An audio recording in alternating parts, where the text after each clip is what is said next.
All right. What is up? What's cooking, Juventus fans? Welcome back to what I'm calling the Black and White Take. This is Bianconeri Zone After Dark. Your boy, Justin Sofro, along my guy, Alejandro. Sorry, I was reading the thing. No, I didn't mix you guys up. I was reading my stuff. Let me get this out of here. All right, we're done with that. We're done with it. We're done. We're moving on. With my guy, as always, Julian Gianotti. I didn't forget. I didn't forget your name. I know who you are. Sometimes I have all the stuff next to me, and I'm just reading off names. So here we go. Yeah. What's up, everybody? How are you doing, my friend? I'm pretty good. There's actually a little bit of breaking news, but we'll get into that after I say how I'm doing. I just drove my wife to Toronto for the night. Sorry, am I loud or not loud? Can you turn it down just a tiny bit? You got a little bit of feedback there. Let's see if that makes a difference. Good now? How's that? Oh, it's a little feedbacky. I'm not sure what's going on there. Let me try it. It's got a little bit of a pop into it. Pop. It's still doing it. I'm not sure why. It's still popping, but it's all right. Let me try. Let me turn it down a tiny bit. Maybe that'll make a difference. All right, keep going. Okay. So I drove my wife to Toronto tonight, so she's out for the night with her friend. And it's a long weekend here in Canada, so I'm enjoying myself. Going to talk some Juve. Going to have some fun with late night stuff. Yeah, my day is more important than breaking news. Justin, you're exactly right in the chat. And I'm going to be positive like this for right now. Justin, how are you doing? Oh wait. Let me get this stream deck ready. I wasn't ready. I'm good. No. let me turn. Once more. I turned the sound effects down. Okay. Yeah. We might need to. Can you just can you turn your mic off real quick? Turn it off, and then tap it. Tap the top of it. See if that gets some of that out of there. Now try talking. Still kind of doing it. Can you unplug it and then plug it back in? Let's try this. This is what we're doing tonight, guys. It's Bianconeri Zone, like I said, after dark. It's gonna be a little bit of mess. This isn't a clean profession. That's much better. Okay. Oh. Yeah, that's much better. Let me fix you a little bit. Your location changed while we did this, so for some reason it actually changed everything about you. You're zoomed out. Now it's a big head. So we got big head Julian now instead of the other one. But you sound better, and that's what matters. Talk a little bit. Talk for me. Anthony, I'm sorry that it sounded bad, but now it's better. Okay, yeah, it sounds better. So it is what it is. That's what we got here. All right, let's get into it. Let me play this one more time. I did turn it back up because for some reason these sound effects are not all even keel on the same sound. But you're asking me how I'm doing, and I said, I'm good. Yep. There we go. Once more? Wait. One more. Okay, right here. I'm good. You keep going. I'm good. Once more. I'm good. There you go. All right, guys. What is up? Okay, I've said what is up everybody 6 times now. Okay, we're going to get into it. We're going to talk everything you care about. This is an interesting week because it's Sunday right now. It depends how you do your weekly calendar. The old-fashioned way is Sunday through Saturday. So this is the beginning of potentially a very important week for us Juventus fans overall. We hope it will be. We'll see what happens. We'll see how this drags out and how it ends up turning. We'll see. We thought it could have been Saturday. Didn't seem like it was going to be today. We'll see what happens. Could it be tomorrow? Could it be Tuesday? I hope it's not Tuesday. I'm out most of Tuesday. So hopefully it's not Tuesday for my sake. I want to be a part of this thing. So we'll see. Anyway, appreciate everybody that's tuned in here right now. If you haven't already, please hit the like button, smash the subscribe button, all that good stuff. All right, Julian. Let's open it up. Let me get into, unless you had any kind of opening. Whoa. Oh, yeah, we got breaking news. Don't you remember? Breaking news. Dun-dun-dun. Oh, I need the ESPN sounder. I didn't even get that one ready either. Yeah. You do. Why don't you fill me in? Breaking news. Nico Shira tweeted 3 minutes ago. Okay, don't say I remember. Two English clubs have asked info for Adrien Rabiot, who is not non-transferable for Juventus. The French midfielder could leave this summer, and then Juve can also realize a capital gain with his sale. Okay, that is breaking news. That's breaking news for me because I hadn't read it yet. So, it just came 3 minutes ago. Well, you can't say, did you remember when I hadn't seen it yet? No, because I said at the beginning, I said there's breaking news, and then I went on my spiel about how I'm doing, and then I brought it back up. Oh, okay. I see what you're doing. Here. Yeah. All right. Makes sense. Okay. So potentially a landing spot for that of Adrian Rabiot. We'll see how this develops. We'll keep an eye on that one for sure. Obviously, that would be do me a favor because then I don't have to see him out there on the pitch anymore. If I'm going to be, and also maybe potentially could any of that be related to the potential return of Paul Pogba? We know that his family don't have, at least the mothers do not have good relationships with one another. So I don't know. That could be it. And Anthony, that is breaking right now. So Booby's excited. I do want to say one thing real quick because this is something that we've been pushing on the channel. Nico Skinner is our guy. He is the guy that we will ride and die with. Of anybody who reports any news when it comes to Juve, that's our guy. That's who we're talking about. Nico, potentially on the channel. Come join us over here someday. I'm going to throw that out there. All right. Absolutely. So we have that. Adrian Rabiot. I mean, do you want to dive more into that? Is there anything else you really have to say when it comes to that? I mean, we'll see. Obviously, there's a lot to develop there before it becomes anything substantial. But, we can do initial thoughts right now. We could do like if he is on these lists, you obviously rather sell Rabiot than McKennie because Rabiot was deemed as the guy that Allegri said he has to be the one who gets the double digits scoring, right? But now we'd rather have McKennie be that guy because he does have. I think I tweeted something out like a couple weeks ago saying he scored 40% of our midfield's goals in the year and a half he's been here. And I say year and a half because he got injured mid-February. Yeah. So he's been out for at least half a season. Yeah, so those numbers could have been much more. Absolutely. Yeah. Absolutely. So initial thoughts, if it's the Rabiot and Arthur going, it's no-brainer. Like, you're gone. I know he's been Iron Man playing all the time, but you need quality and you need productivity. So yeah, I think definitely if we can skirt having to get rid of or saying goodbye to Weston McKennie at any point, that'd be a win for me. I think right now, obviously, he brings a lot to the table, especially when it comes to just value in the Mercado. Just because to me, Weston McKennie he reads like a Premier League guy. He reads to me like he would make a good, decent living out there. I would hope that we could, like I said, hopefully we can keep it for a little bit longer. Because as long as you have guys like him rather than Rabiot who are afraid to enter that final third of the pitch to actually kind of, do anything attack wise, that's the one thing you don't want to lose right now. I don't want to lose it at least. Even if it could be a little bit money. And then just to piggyback on that, like also McKennie makes half the wage that Rabiot does. He's more productive and he's younger. This is almost a no-brainer. Like even if you get 10 million euros for Rabiot, you got to sell him. Yeah. And if he goes to the Premier League, they could probably almost match his wage that he's getting at Juventus. Whatever, from 7th or 8th on up to the top teams. They could probably match his wage or like a little bit less, but offer him a 3 or 4 year contract. So in the end, he's going to get more money. So I think it's a no-brainer. On Juventus' end. For Rabiot, who knows? Yeah, absolutely. Actually, I know what might be happening. Do you have a pop filter for your thing? A pop filter. Okay, like this thing, this foam piece that goes on top of it. I do not have a foam piece. Is my thing shit again? When you got closer, it started doing it again. If you back away a little bit, Yeah. I don't know if it. It started to do it again. I don't know why. It could be. It just happened with just a few minutes or a few seconds ago. It could be.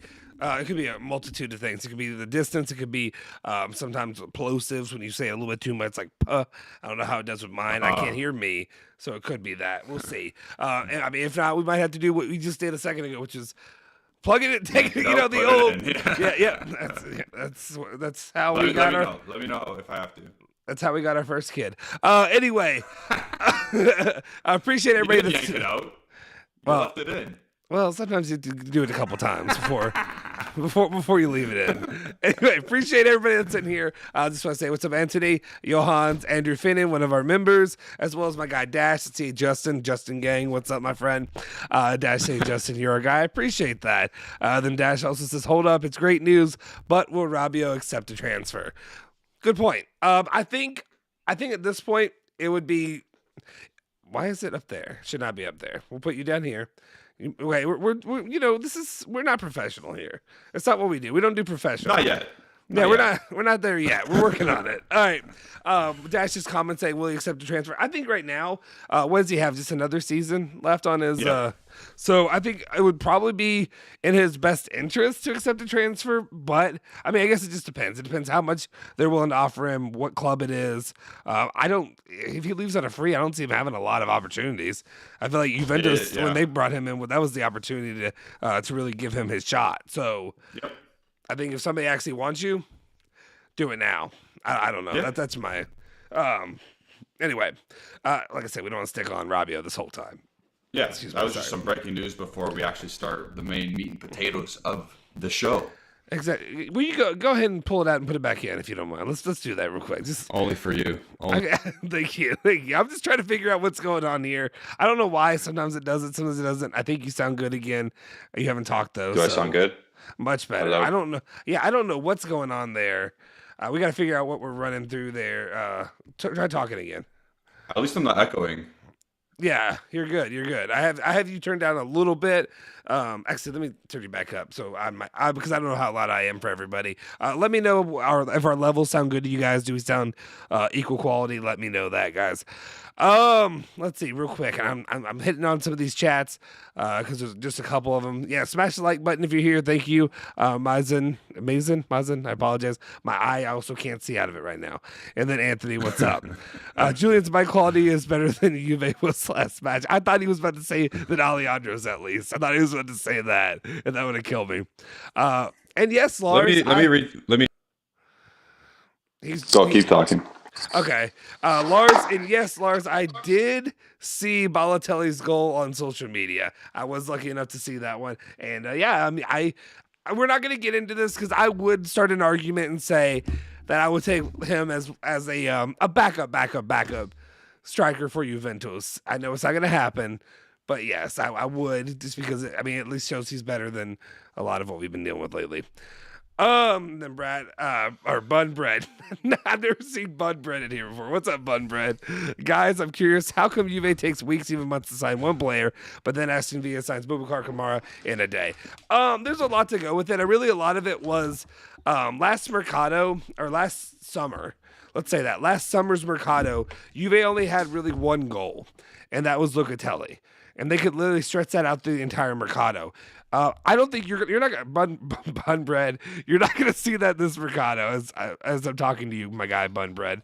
I think this Mercado you're gonna see moves being made this week. I think you'll see breaking news. I don't think Julian's allowed to say that though, because we'll see where he goes with this later in the live. But I think we've heard rumors that you potentially could hear breaking news soon. So I don't think you're going to have to worry about that. I think if you're talking about last summer's Mercado, it's just it's a happenstance and circumstance where Juve were just looking for Locatelli and they were trying to get him for as cheap as possible, and they knew they could twist Carnevale's arm a little bit, and you saw what they were able to get him for at the end. Also, just to note that as well, we're not an Aston Villa fan account either, so that could have been in the works for quite some time. Mm-hmm. The fact that it got done now and it was announced now is only because it was a done deal official. That could have been talking about for 2 weeks now. And in January, we signed Dusan Vlahovic in 4 days.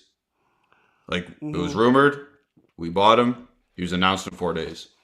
Yep. Same with Zakaria. So the January business was very fast and efficient. But like you said though, Justin, in the summer it was because we only had one dude that we could possibly get. Yeah, and I understand the feeling and I understand the frustrations there because it is kind of frustrating when you're sitting there. But I think right now there are going to be a lot of moves that Juve are going to have to make. There are going to be a lot of pieces that are be departing or that have already departed, and then there are also just going to be a lot of pieces that Juve need to add in. They made some pretty what's the word I really want to use? Stern, cold, calculated. I don't want to say cold because I don't think cold's accurate because this is business. This isn't. Actually, here we go. We can say, why am I using this right now? Okay, this is a business. This is not a charity. Maybe one day UNICEF will get into the impound business, but until then, We're the people to see. We're the people to see. That's from Joe Dirt. If y'all don't know, I need to edit in. And Man, say the fly is killing me there. The buzzing around. One day, I always use that quote. I use that quote anytime anybody asks me for anything, or like if I'm doing my job, my daily job as a private investigator. Maybe one day you and Seth will get into the private investigation business, but until then, I'm the guy to see. I need to edit that to say like, the Bianca Canaries owner, Juventus, whatever stuff, something like that. Yeah. I'll edit it. One day, we're working on it. It's new. So anyway, that's the situation I think right now. It's just until then, I think, okay, no, I'm sorry, until then. After they made these crucial decisions to let Dybala go, to let, for it's not a big one, but Federico Bernardeschi, because he is something you're going to have to replace regardless. When you let him go, there are going to be other pieces that you're going to need to step up in that circumstance. Who will they end up getting? Will they end up selling Moise Kean? Alvaro Morata seems to be another one that they're keen on letting walk because they're not willing to pay 35 million euros for him. And when you let two pieces like that, you're going to have to replace them with another very solid striker option. And that's where I think they're going to have to make a move for Raspadori, I believe. Like I think you get even with Di Maria, right? When you imagine? Yeah. Someone has to come alongside if Di Maria comes. If he comes. If he comes. if he does end up coming, you definitely need someone else to be a package deal in that scenario. Yeah, you need someone else to come. Yeah, potentially a big if. So we'll talk about that. We'll get into it here in a second. But anyway, Button Bread, I would say calm it down. You'll be okay for now. We'll see what happens. Justin Val said Alejandro's mic's in its own league.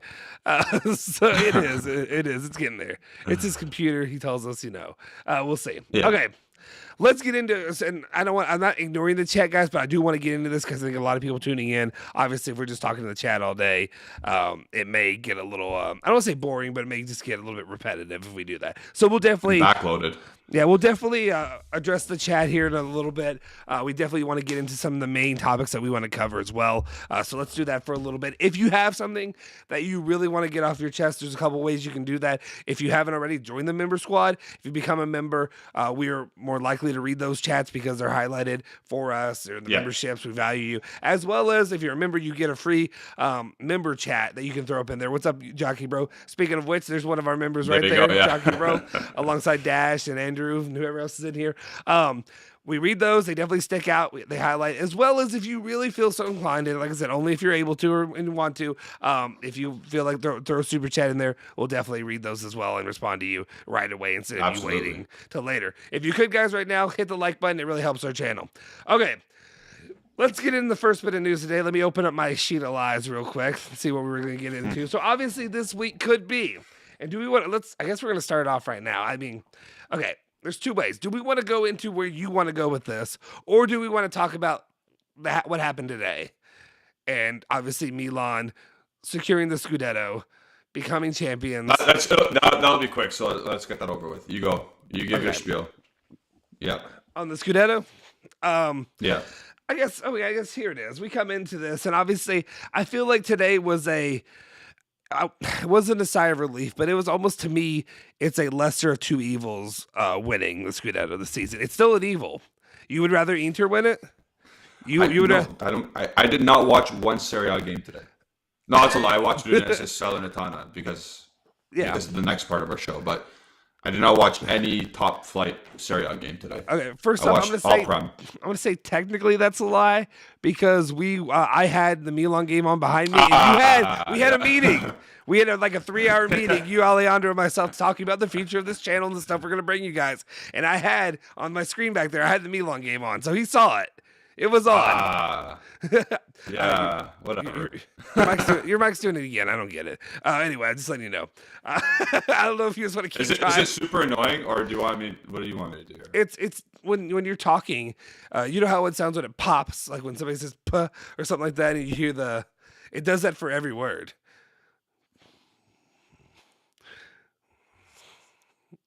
I'm just watching him trying to mess around with it. We'll see if anything happens. I mean, didn't work. No, and I don't know what it is. I don't get it. We're going to buy you and Alejandro new mics. I don't know. I have no idea what it is. I don't know. Anyway, just kidding. Or I could send you my old one. Anyway, actually, I really could. You know where I live. Yeah, I do. I did. He, okay, we can go into this real quick. So just real quick, guys, I'm a private investigator. If you don't know, my day job is I'm an investigator. We were joking around, and I think I asked Julian, and I needed their addresses to send them stuff for our channel or whatever. And Julian basically, challenges me to just be like, you're a PI, you figure it out, you find my address. So I was like, okay, I'm going to do it. So he gave me, I think a little bit more time than because I had work stuff when I passed by. But like a few minutes later, I just sent him an address, and all I get back from you is like, holy, I get rid of like 5 questions. Like, what the hell? How do you find it? Yeah, I was able to find his address really quick. So anyway, I know where he lives. I know where probably all of you live. So if you say anything mean, so people in the chat, if you have your actual names as your username, watch out because this dude's gonna find out. Yeah, like Joseph Carvalho, I know where you live, bro. Don't come with me. Don't come at me, bro. Anyway, okay. So we're back on topic about Milan, Neon game, all that. To me, it was just more of a. Obviously, I mean, anytime it's not Juve, it sucks. It's painful. It's it's a failure of a season almost. Is how I want because I feel like if as a Juventus fan. And I understand getting a little fat and happy, 9 seasons of Juve winning it. Not always easily, obviously. There's sometimes they lucked out there in the stretches. Some things happen down the stretch. But 2 seasons in a row, not only not winning the Scudetto, but not really being in it. I mean, you really weren't. Like, really until you pulled into 4th place both seasons, but neither one were you even really a threat to Inter or Milan this year in winning the Scudetto, which is just unacceptable if you're a Juventus fan, if we're being honest.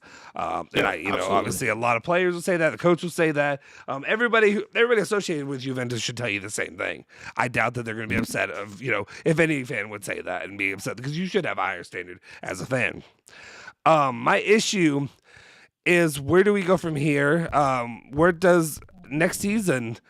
Especially, we'll have to see what happens in the Mercado. But right now, if Juventus don't, if they're not in that fight till the end, like if you're not even at least within, to me, it's got to be within like 2 points. It's got to be within 2 points at the very end. I would obviously want them to win it, but it's got to be a neck and neck down the stretch thing. If it's not 3 years in a row of not even really being in the race. That's an issue. That's a problem. Yeah, it's an embarrassing, and I don't know that I can justify Max Allegri coming back for his 3rd season then. And guys, Max Allegri's going to come back for his 2nd season. Let's not even play ourselves. Yeah. Don't waste my time. Don't waste your time, even thinking or dreaming that he's not going to come back to Juve next year. Because, you got to have some... We're repeating ourselves at this point if I say that again. Anyway, that's my point. Is right now, not only did they do it, they won in style. They blasted Sassuolo early on. Yep. They didn't even make it a game. There wasn't even a chance for Inter to even sweat it out and hope that they could end up, coming in to win it. It definitely wasn't. It definitely wasn't Liverpool Man City. It was not. That was a fun one. That was fun today watching that. That actually was a lot of fun. But anyway, it definitely was not that. You gotta. It's just unfortunate too, just because you expect a little bit better from Sassuolo, especially given the amount of talent and players that they have in the Mercado. Juve's one of them. I mean, we even brought up, could one of the this may be a BS question, but could the question be, were the players looking ahead? Were they moved on to their next destination? I'm going to answer that. I'm going to say probably. Like, I said this like a couple, like almost a month ago when we played some mid-table team who couldn't get Europe and who couldn't get relegated. They're just in the woods. They're just chilling, doing their thing. And I said, this will probably be an easier game for Juventus than any other team or any team fighting relegation or fighting for a European spot or the title. Because they have nothing to play for. Yeah. There's like 4 games left. They have nothing to play for. Some guys are looking for moves elsewhere. Some guys are looking to prove themselves. But at the end of the day, Sassuolo is where they were. Berardi, is he looking out the door? Is his 1 foot out the door? Is Scamacca 1 foot out the door? Is Traore 1 foot out the door? And obviously Raspadori. Yeah. And I think they were. I think it was clearly obvious they're elsewhere. Their heads were, at least. I would hope so in that circumstance, and I don't blame them. I mean, look where Juve is. Like the only thing they can really play for is if they just truly wanted to play spoiler, and that would be it. Yeah. You know? And did they? No, I guess. Obviously they didn't. Obviously they had no, and also, I mean, we talk about Scamacca as a name that's on, Scamacca and Bernardi are names that are both on Milan's list, too. So, like, you know. Absolutely. Who knows? So anyway, that's how the situation goes with that. I mean, any other feelings, anything you want to throw out there regarding, obviously, the Scudetto race? I know we're going to talk about it in the coming days. We'll see, depending on how this Mercado plays out, if any of those big names, wink, wink, hint, hint, come to fruition in the next couple of days. Monday, Tuesday, Wednesday could be days that we talk about a wrap up and a reflection of the season that was. Maybe if we're lucky, we don't have to do that, or maybe we can push it off till Friday. That's what I'll say. Maybe we can push it off till Friday. But yeah, that's most of what I really wanted to comment on that. Yeah, and again, I'm gonna just say this once. I didn't give two craps about today about the Scudetto teams or whoever was in it. Don't really care. Milan gets pot 1 for Champions League. We get pot 2. Inter and Napoli are in pot 3. That's what I cared about a little bit, just because I don't. Like, that's what related to Juventus stuff. I will point out, just a fun fact, Udinese, who were 12th in Serie A, scored 4 more goals than Juventus did in Serie A this season. Yeah. Inexcusable. Do you know who their forward is, besides Beto? Did you even know Beto? No. Let's be honest. No, I did not. No. And you're asking me, so like, yeah, when it's not like you there, but like, but it's not like and you're a fan, but you're a fan though. Like, you're a hardcore Serie A fan. Yeah, I at least pay attention. Yeah, enough to know that I should know that. This is my point. Like, how does Udinese muster up 61 goals and we got 57? Yeah. It's inexcusable. I mean, this is one of those things though, and I know, like, I'm not saying I'm at fault potentially, but I also said, I expected coming into the season that we were going to have a masterful defense. That's kind of what you expect from, you have Keelan there. He's injured, and with bringing in Allegri, you expect him to utilize those pieces in a way that would work well. And you'd expect them, like I said, I expected to win games 1-0. I expected to win, maybe 2-1 at most, stuff like that. We did. And we did, but then we lost, and and drew much more than we ever expected. Yeah, it's just we shot. That my line of thinking shot ourselves in the foot, I guess. That is what it is. We'll see. Hopefully he'll have the right pieces. I mean, if you're getting Pogba, if you're getting guys like that, or maybe you're not, maybe that'll be a situation that'll really hopefully change what we're doing here. And if we're not, then we have to go and sit down and look at how all this is working and really go back to the drawing board in a third year in a row, or like, I guess it'd be like 4th, 5th, 6th year in a row almost. It feels like by that time. Excuse me. Sorry. If we look at Milan, just going back to Serie A in general. Yeah. On paper, how are we 16 points off that Milan team? Even with our roster at the beginning of the season. It's inexcusable. I mean, it really is. Honestly, I don't feel like I look at Inter and I look at Milan, and I don't see teams that are leaps and bounds better than this Juventus. At least on paper. On paper, they're not 16. They're not 16 and 14 points better than us. Hell no. On paper, no. And obviously people are going to say, "Oh, but it's what you do on the field." Absolutely, I'm not disagreeing with that. But how does Stefano Pioli, who's Milan's coach, Pioli, whatever. Yeah, how did he get those? How did he get those players like Salamakers, Rebic, Brahim Diaz? How did he get those players? And I know Leao won Player of the Season. I know he did. Good for him. He's very good. But how did he get those other players 86 points? Because 86 points is a lot of points. Like, that's a very good season. Yeah. How does he do that? And Allegri can't get the best out of Dybala. Can't get the best out of Morata. Mind you, Morata had a decent season in counting stats. You can't get the best out of Moise Kean. Yeah. I really, I mean, this makes me wonder about his approach. Because, I mean, the one thing, it's kind of, I don't want to say it's an indictment, but one of the things that's a giant elephant in the room is that when Landucci took over for 2 matches, they looked better. They looked a Scored 8 lot. goals. I mean, yeah, and the Roma turnaround, like, they looked good Yeah. on the attack. At least we'll say in the attack, they looked good. It's it's an elephant in the room. It's something that like what is the approach? And also like it's weird because like my experience obviously is from different sports when it comes to actually playing.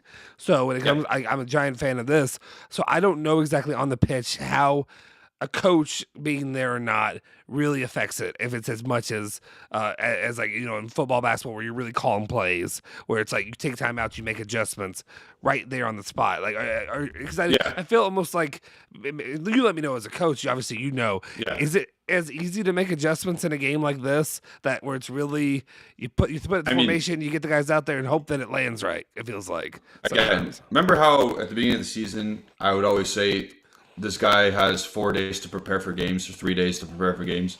And he kept switching up stuff and it's not just, that was not good. Right. Yeah.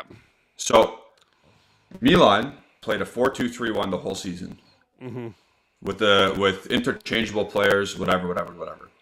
And I see Dash saying multiple players had career years. It's not sustainable. I mean, when they're young and having career years, they're projecting to be even better. Like Rafael Leao is like 21 years old and he's great. He's going to be great. Tonali had a very good season. He's going to be good. Same with Benacer. Maybe Giroud overperformed. And maybe like, I don't even know. Because everyone else, like Salamakers was crap still. Brahim Diaz was crap still. Like Tomori and Kalulu were very good at the back. So Hernandez is obviously a very good left back as well. But you can't keep changing tactics on a game-to-game basis because then you're playing into the hands of the other team. It's almost like you're scared. You have to try and go out there and dictate play. You're Juventus. You have the top 1 or 2 salaries in the league. You have some of the best players in the world. You got to go out there and dictate play. Yeah. I'm sorry, Allegri. You even make 9 million euros. Why are you changing everything against one team against Venezia and then another team against Fiorentina? Like, why are you changing not the 11 because obviously players have to change, but why are you changing the system? Yeah. Yeah. I mean, I wish like 9 million euros. But this is my point. This guy's making that much coin. Where Pirlo did the same thing he wanted all last year. Like he tried to implement his style, made not even probably €1 million a year coaching. I'm not saying Pirlo's better than Allegri. Yeah, but he tried to do what he thought was right. Yeah, it's kind of. And there you go. Jockey Bro said we played 4-3-3 6 times this year. Then we played 4-4-2 like probably 15, and 3 at the back probably 15 more. It's like, and it's one of those things too. Like one of the reasons I'm just sitting here like almost speechless is because like, that's how it was all season. It was just like they weren't willing to do anything. They weren't willing to stick with a plan and really move forward with it. You're just continuing to throw whatever out there and hope it sticks to something works. Whatever sticks to the wall and something works. Real quick, Bun Bread was saying, guys, the fact that Milan won means that we won't play in the Supercode next year. Fine. I mean, I get, you know, who cares? I mean, honestly, that's of the trophies, that's the one that matters the least. Yeah. It matters the least. You still want to win it. It's still something to put on the shelf. But like, yeah, that's your fault. I mean, win something, do something. You know what I mean? I don't know. Like Community Shield, do people care? No. Right. The Supercopa for Spain, does anyone care? No. Like it's who cares? But yeah, Dash is saying Allegri failed because he was juggling systems. We used 3 formations. That's not exactly my point. 4-3-3, 4-4-2, 3-5-2. Like not sustainable. And I always go to Liverpool and teams like that because they use 4-3-3 no matter who's playing all the time, and they all get it. Yeah. They all get it. All players they bring in players who are suitable to that formation. They bring in Luis Diaz in January. He's a winger. He can play anywhere across or any wing position. He did it. Suited that team excellently. Yeah. They haven't missed a beat. Yeah, absolutely. Joey C asks, how do I get that damn sweater you got, Justin, in black? Yeah. Actually, that's a good thing. Like I said, guys, just a little, like I said, this is Beyond Canary Zone After Dark. We're not doing everything proper. We're going to talk with you guys. We're just hanging out. I'm having a beer. Yeah. You guys can have a beer with me. We talked about a lot today. Like we spent, how long? We were here like 3 hours. I think it was like 3, maybe more than that, honestly. 3 hours from noon to whatever, just hashing out the future of this channel and what we plan to bring you guys and what we want to do here. We've got big plans. I'll throw out a couple small things that I feel like is fine. I feel like you stop me if I feel like I'm stepping on a line. But I feel like we talked about merchandising. We talked about some new things. If you've noticed, you see Alejandro's got a new shirt. That's a Bianca Arizona shirt. I'll have a couple things that are embroidered here locally. I think Alejandro's is a screen printed one, but I've got a new, you know how I have my embroidered pullovers and stuff like that. That's maybe a more premium kind of option for the future. We'll have some screen printed ones that'll be a little bit cheaper. This is a screen printed one. If you've seen my pullovers, they have it like with a really nice stitched horse and all that stuff. I'm gonna have some black t-shirts that are gonna be embroidered with the logo, kind of similar to like my polo shirts, but with our horse instead of the polo horse kind of design. I'm gonna be sending those to Ale and Julian here soon. That's some option, and then also we're gonna bring you some sweatshirts, some hoodies, t-shirts, whatever stuff. We're gonna have a shop here in the coming, let's say months, let's say weeks to months. Whenever we work on settling down what we want. If you guys have ideas of things that you would like to see, you let us know, because obviously you guys are the ones that we are listening to that would actually be getting stuff from them. You guys are our supporters. A lot of the ideas that I talked about, things that I thought would be cool, would be t-shirts, hoodies, potentially a hat, potentially I'm drinking out of this thing right now, maybe a mug, an actual Bianca Arizona mug, something like that. Cool options. And then the scarf thing, one of the, like a supporter scarf, obviously European football ideas like that. We'll see. We'll definitely release all that, let you guys know. And then, of course, there's other positive things you guys are going to get that are members of our channel.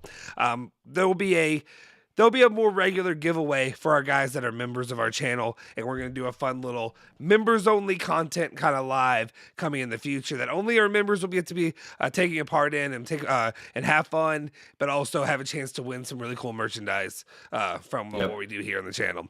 So just look out for that. Look forward to it. It'll be a lot of fun. We'll make sure that you, Dash, Joey C, all you guys can end up getting some stuff like this. It's super comfortable too. This one that I'm wearing, that's why I wear it so much. It's super comfortable even when it's 90 freaking degrees out, like it was today. Cozy.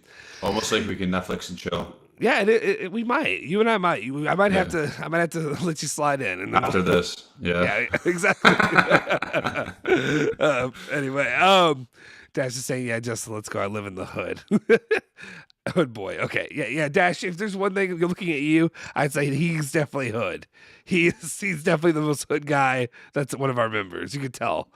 He comes from the streets.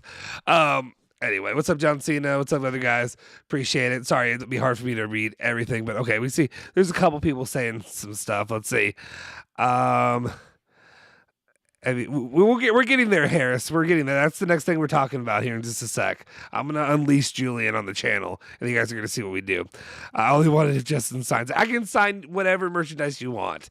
The thing is, it might come from a distributor and then go to you, so you're going to have to send it to me, and then I can send it back to you. So we'll see. If we're doing giveaways, maybe I could potentially come up with something and I send it to you and sign it. My signature is worth very, very much.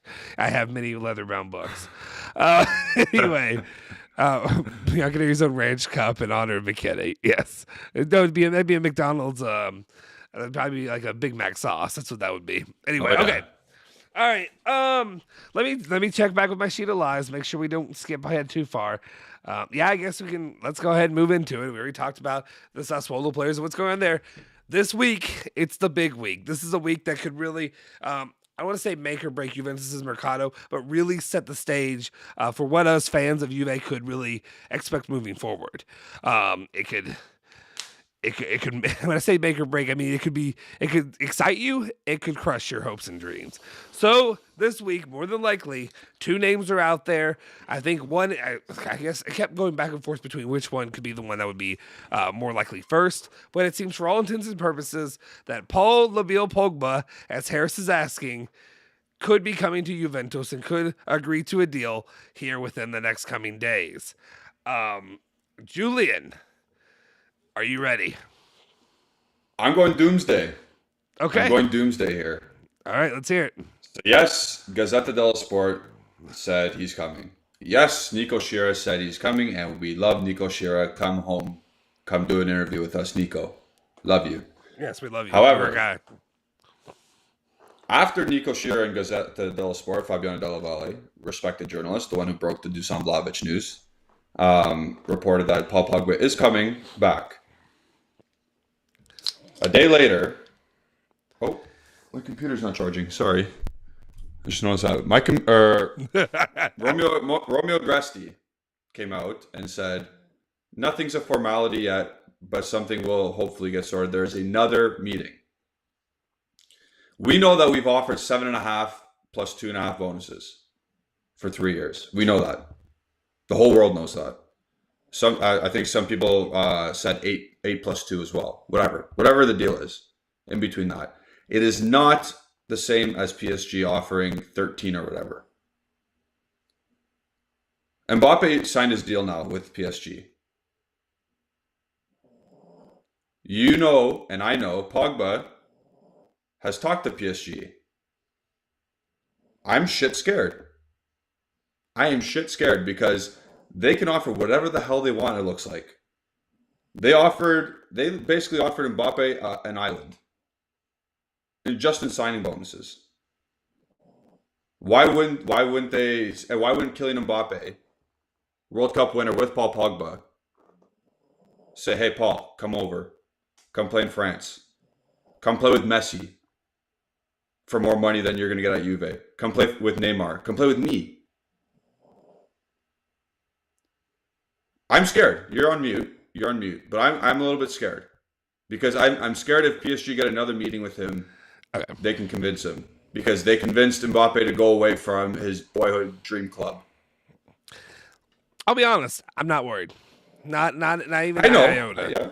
Not even an iota. The reason I say this is there's a lot PSG can offer him. It's all financial.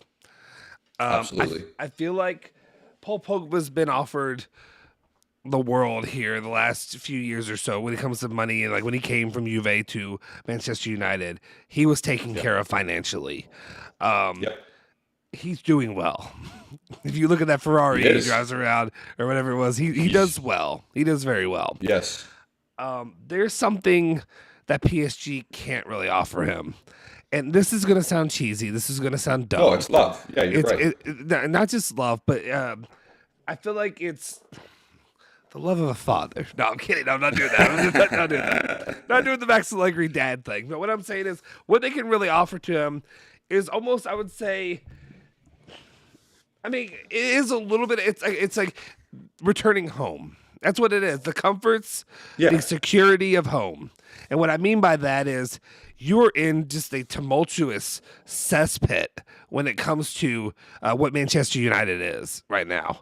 Absolutely. The whole situation with Manchester United, I do not envy anybody in that situation. The situation that Ronaldo skipped to go back to. Yep. And then you look at him. You look at his situation is Juve, but worse. Like more vitriolic, more toxic. I think what Paul Pogba needs right now in his career, because he still has a good amount of years left. Like it's not. Yeah, he's a midfielder. He can chill for a bit. Like he can stay at a top level for longer. Yeah, he's a midfielder. He's not 30 yet. He's approaching 30, but he can still play for 5, how many more years? 6 years. I mean, really, depending on what kind of shape he's in, what kind of needs. How serious he takes fitness. Yeah, what kind of needs they have, a recovery, all that stuff. I think Juventus is the perfect spot for him, and I think he knows that too. Not just because they're going to commit to him, they're going to give him the resources that he needs, and they're going to give him the time that he needs. PSG when I say resources, I don't mean just money. I mean when it comes to actually like giving him the all, and then also just I feel like this is so cheesy. Don't get me wrong. I mean I have all the feelings that a fan has, but I'm also not that guy to do the soft, lovey-dovey, love him up stuff. But that's also a thing we're seeing in the sports world right now. This is not just absolutely a Paul Pogba situation. This is a generational thing. Let me just say real quick, and I know you guys hate when I do this, but Louisville sports here locally has had this issue. You've had rough-nosed guys as head coach. You had Rick Pitino and you had Bobby Petrino. Yeah, I know, very similar names. They're both paisans. Rick Pitino was a little bit different. He had a little bit more of a better way of speaking. Bobby Petrino won, but he was a freaking asshole. That's the only thing I can say. He literally, not many people can say positive things about him. I have a soft spot for him because Louisville won a lot under him the first time, and then the second time they won a Heisman kind of thing. And then he kind of did what he did on the way out, which is horrible. But a lot of these guys don't need, it's a totally different locker room. These guys in the early 2000s in a lot of sports, it's hard-nosed, rough guys that are just, they come from bad, when I say bad areas, but like rough families. They come from rough situations. And a lot of the times, sports are not it wasn't a hobby. It wasn't a thing. It was this is my out. And that's what they're doing. And they're living these rough lives, and they're going at each other's throats day in and day out. Now, a lot of the guys that you see succeed in sports come from guys that go through, and I just use this basketball and stuff like that. I know, they have the different leagues. What's it called? Why am I blanking on the You know what I'm talking about? Basketball. The kid league. The leagues.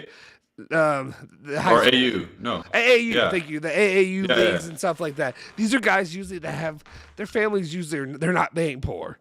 Like they're doing okay. Yeah. But they also need they're high maintenance guys. And I think Paul Pogba's a little bit more high maintenance when it comes to the interpersonal connectivity kind of stuff. And that's what Juve can offer him. PSG, I don't know if they can offer him. I'm sure they can have some of that, but you have all these guys, all these divas of the sport together in this team. Paul Pogba isn't Paul Pogba on that team. Or if that makes sense. Paul Pogba's just another guy at PSG. Yeah.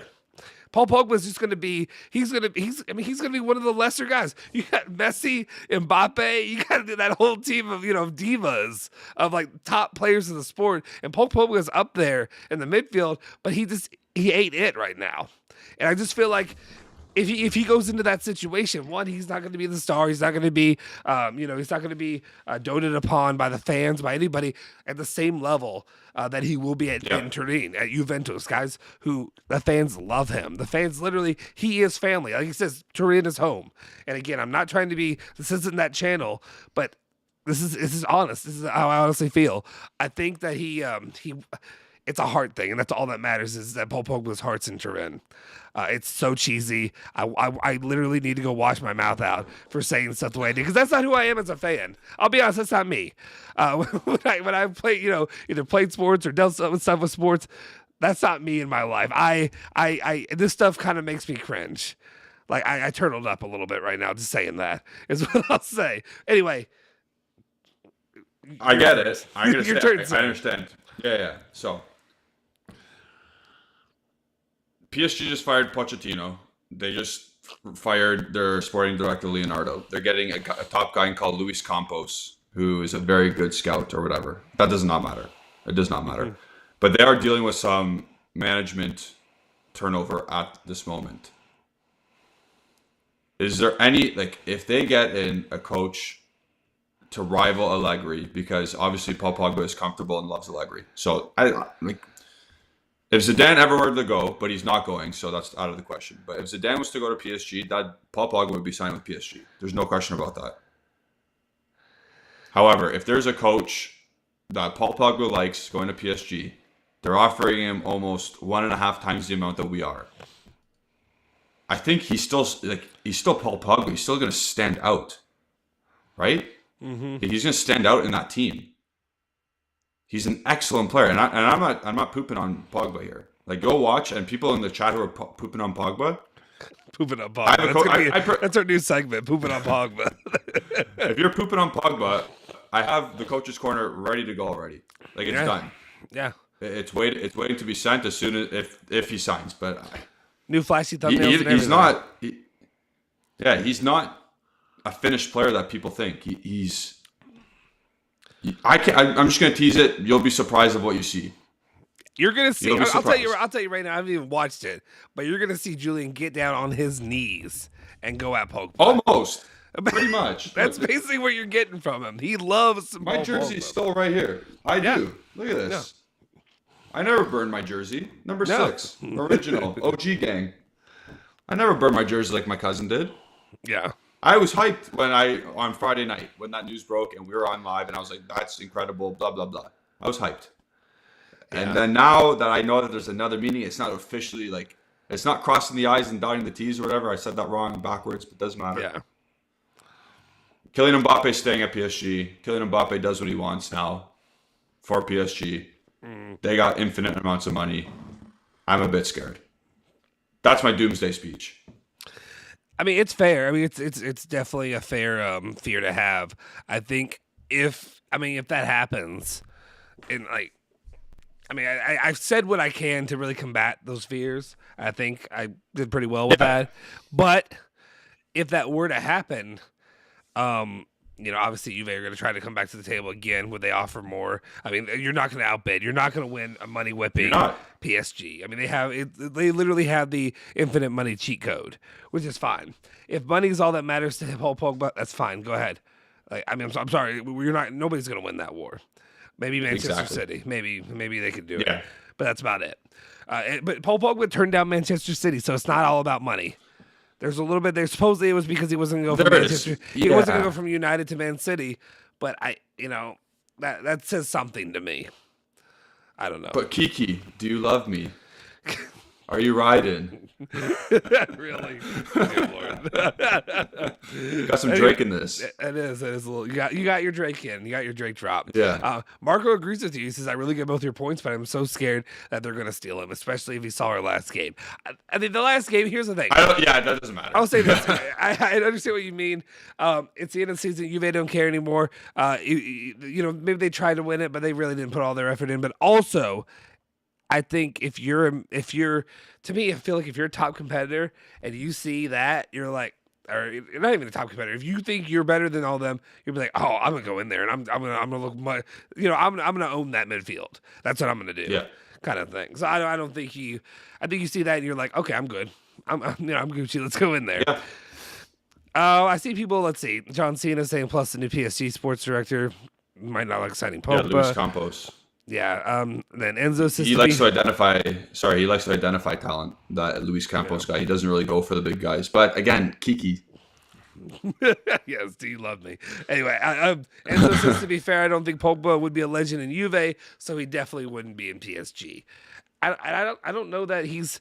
I mean, maybe he is chasing a legacy. I mean, if he is, that's a good thing for Juve. I don't think at PSG you're not gonna be you're not gonna be a legend at PSG. Like you're not gonna have that because you're gonna have so many other guys surrounding you that you're not gonna stick out like that. Juve, you already have the history, whatever. I mean, there's still opportunity. Like I said, if somebody wants to go money whip, if they want to back the Brinks truck up or whatever terminology you want to use for wherever part of the world you're in, it just means pay the man. Then it's going to happen. But I think right now I still feel pretty comfortable that it's going to get done. Juve are going to get Paul Pogba. We'll see. But I will. I'm not gonna. Well, fine. We'll do what my wife loves to do with me. We'll do devil's advocate with everything, and she does it all the time. So I'm gonna let you all do it to me. Let's see. I saw one of the questions. I'm trying to find it. Basically, just saying if as you go, what's your Alice percentage of him coming? My percentage. Your Alice percentage, because I always do percentages with Ale. Oh, so I coined it Alice percentages. I mean, my percentage, I'm at like, I feel like it's already like the ink is halfway on the paper. Like, I feel like it's like 95, 80, 90. I mean, it's somewhere between, I know it's where I feel, dude. I feel like it's when, not if. I'm being honest. That's how I feel.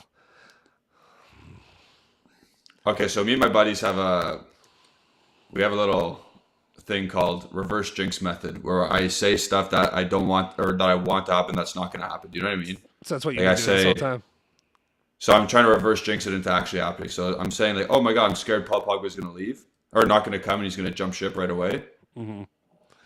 But then if it happens, I'll be like, yes, of course. I'm relieved. But like, right. I have a more than 50% thought that he's going to come. Yeah, I think I'm a bit higher than Marco Miola because he gave 65%. I think I'm around 70. Really? See, I don't know. I'm just feel like, see, the way I honestly am after all the stuff this weekend and after everything, I just feel like, all right, it almost feels like it's already done and I'm already moving on to the next guy, which is a bad spot for me to be in right now because that means Romeo scared me. Yeah. Yeah. What did Romeo say? Give me his exact quote. Romeo, we still need another meeting with them, not to sign the papers. We need another meeting with them. I don't know. To me, I kind of expect another meeting. I just kind of expect like that there would be I another. expect to just fax the contract over and sign it and send it back, and let's go. Dude, I'm pretty sure we still had another meeting with Carnivale, like at the end when Locatelli wasn't going anywhere but Juve. Like I'm being honest. Like I think they did. You know what? Here's the thing. For all of you that getting your panties in a wad and they're getting all worked up over little old Pogba if he's coming to Juve, here's the thing. When it comes to him, if there's one thing you know about Arriva Bene and Cherubini, they love to have a little sit-down dinner. They want a little sit-down dinner. So that's really what they're working on. They're just trying. They don't need to meet up and have another meeting with them. They just want to get another dinner. They want to get another little meal in there. Five-star restaurants. If they can go to Turkey and get that steak with the Salt Bay every day, they would. Yeah, that's all it is. That's exactly what they're doing. Like I said, you could tell I had no hair. Hey, Burbs, what's up? I have no. Sorry, my dog. My dog's like, "What's up? You okay?" I'm like, "Yeah, dude, I'm good. I'm good. I'm Gucci, bro. He's coming. Pogba's coming. Okay, you hear me? Pogba's coming. I'm telling him right now. I'm not worried. You can tell if I'm sweating. I don't have any hair. Like as soon as your boys start sweating, it's just a puddle on my head. Like especially now. I'm a big guy anyway. Let alone just when the sweat hits. It doesn't stop. Like I don't have that hair to hold it in a little bit. It'll sponge it up a little bit. So yeah, I do think Dan Bernita, I think he's coming back. And Dash is saying I don't understand the hate on him, and I agree. I think at this point the only hate you could really give Pogba or any kind of trepidation you could give strictly has to be based on I'm worried if he's going to be healthy or not, if he's going to be fit, and that's it. To me, I feel like that is it. Harris. Somebody asked if our medical team is good. It's not good, but it's changing. So I hope that's going to be a positive. Yeah, I hope that's going to be a positive thing that comes to the whole team. So like stuff like Zakari doesn't happen. Like he just comes and gets injured. Like I hope that doesn't happen, or I hope that changes. And man, I'll be ecstatic once this is done and dusted. If it gets done and dusted. Yeah. Harris is okay. Harris says Pogba's my favorite player. I'm a United fan, but and I appreciate you, Harris. I love seeing fans of other teams come in and have a conversation with us. I love seeing y'all pop up in the chat. I saw my guy, the Barca fan. I apologize. I haven't seen you pop up anymore. Earlier you were there, but I didn't see the rest of it. But Harris, okay, I actually want to single you out a little bit since you told us you're a United fan. Also, just want to make sure when I'm saying this stuff, when I'm giving my criticisms about United, I'm not just trying to attack your team. That's not what I'm trying to do. I'm just saying it's obvious if you look at the situation, it's not a good situation. I'd imagine you would feel the same way. It's kind of like Juve. It's a black and white take. Yeah, if you it's black and white. Yeah, it's a black and white take. I give my black and white takes, but I feel like if you look at Juve, a lot of people have been saying the same kind of stuff about Juve the last couple of years. So I get it. But you said trying to find an English speaking Juventus channel. Well, you found your spot. This is your old lady's favorite YouTube channel is what I like to say. And that's what I'm talking about. It's your old lady. I took that from a friend. They always say your grandmother's favorite YouTube channel or when it's something, your grandma's favorite podcast or something like that. So I took it from my friend and I made it to your old lady's. And a lot of people, my brother's wife actually heard it the first time, was like, I don't like that at all. And I'm like, you don't get it. Old lady is what Juventus is called. Like they're Americans. They don't understand. Anyway, but yeah. Definitely, I want to hear your point of view, Harris. I want to hear what you think. Did you follow Paul Pogba? Because I see the second question you throw up here, Harris, is he's definitely going to Juve, I bet. Oh, no, that's not it. Sorry. You dropped a lot of stuff in here. No. Where's okay, there it is. What would you rate Pogba? He wants to win the World Cup. Exactly. What would you rate Pogba part 1 at Juventus out of 10? I mean, what do you think? What are you giving him? I'm saying I'm only taking off points because he left in a dickish way, but I'm saying like 8. Yeah, he was exceptional at Juventus. It's up there. It's hard for me because like I want to give him like top score, obviously, just because how good he was. But also if I do my ratings, I have to be 8 is like top for me. To be 9 or 10, you have to be like out of this world. Yeah. Like you're in the background. You look good. Oh crap! No, that's an old video. That was actually a video from when I first was testing this channel out. Nice. Yeah, that was an old one. Have we been on for that long? How long have we been on? Over an crap! hour. Damn near an hour. Okay. Let me restart this. I need to do another background video that's much longer than an hour. So you guys saw my big dumb face from a year or two ago. They're testing doing test runs for Alejandro. All right, before we started this, we still got a lot to talk about. I mean, I know you got time. Yeah. I got time. If you guys haven't already, hit the like button. Some asshole hit the dislike button. It's fine. Whatever. It's because I was nervous about him not coming. Yeah, people don't realize it. People don't realize the dislike button helps us too. Dislike, like, it still helps. It still shows that we have activity or whatever it is, whatever it's called, interaction. You guys want Milinkovic Savic? Harris, I don't think Milinkovic Savic is coming to Juventus. I think it's Paul Pogba or Milinkovic Savic. It is what it is. I'll be honest. We can talk about that. Actually, do you want to touch on that for a second? People are asking, who do you think alongside Paul Pogba? And then also, I guess we could do this. You're doomsday guy. If Paul Pogba doesn't come, who's going to be the guy? Who is it? Who does Juve refocus their efforts on? Unfortunately, it's going to be Jorginho. From there on out, things just got worse. I like Jorginho, but not as the guy. If Rabiot and Arthur both leave, then you could probably get Milinkovic Savic because you won't be spending wages on Paul Pogba and a signing bonus or whatever. But it's not good. Not much out there this year in terms of center midfielders that could be acquired. Yeah. Somebody mentioned Florian Grillitsch from Hoffenheim. Like, you can't go from Milinkovic Savic to Pogba to Florian Grillitsch. You can't do that. I'm sorry. Like, fine, he's all right, and he's a free agent. He was fine this year with Hoffenheim. Mm-hmm. And I guess he was watching a lot of David Raum as well. But you can't be doing that. No. You can't be doing that. That's literally what our governor here said during 2020. We say, okay, this is me going off the path. This is what we do here on the channel. So if you don't like it, I'm sorry. But literally during 2020 was the heat of, obviously, the Pandy situation. All that's been going along with that. I was here actually in this basement, but I didn't have this whole setup. It was just me and this TV watching, I believe it was Juve Inter. That was when last time Dybala was actually useful as a player. And I was sitting down there, and literally at 5 o'clock every day, our governor would come on the radio and would give status updates on the whole, situation. How many, they made it very dire, like it was a zombie freaking apocalypse, and they go through and read off the number of whatever positive cases, where they were, and whatever. Every single time he'd go and he'd be like, okay, we still here, and he has this very like southern accent, which is weird because like Kentucky's not that southern. So like there's some people that have accents. If you live in Louisville, I don't feel like you have that. Like, I don't feel like I have a strong accent. I mean, if you think I do, let me know.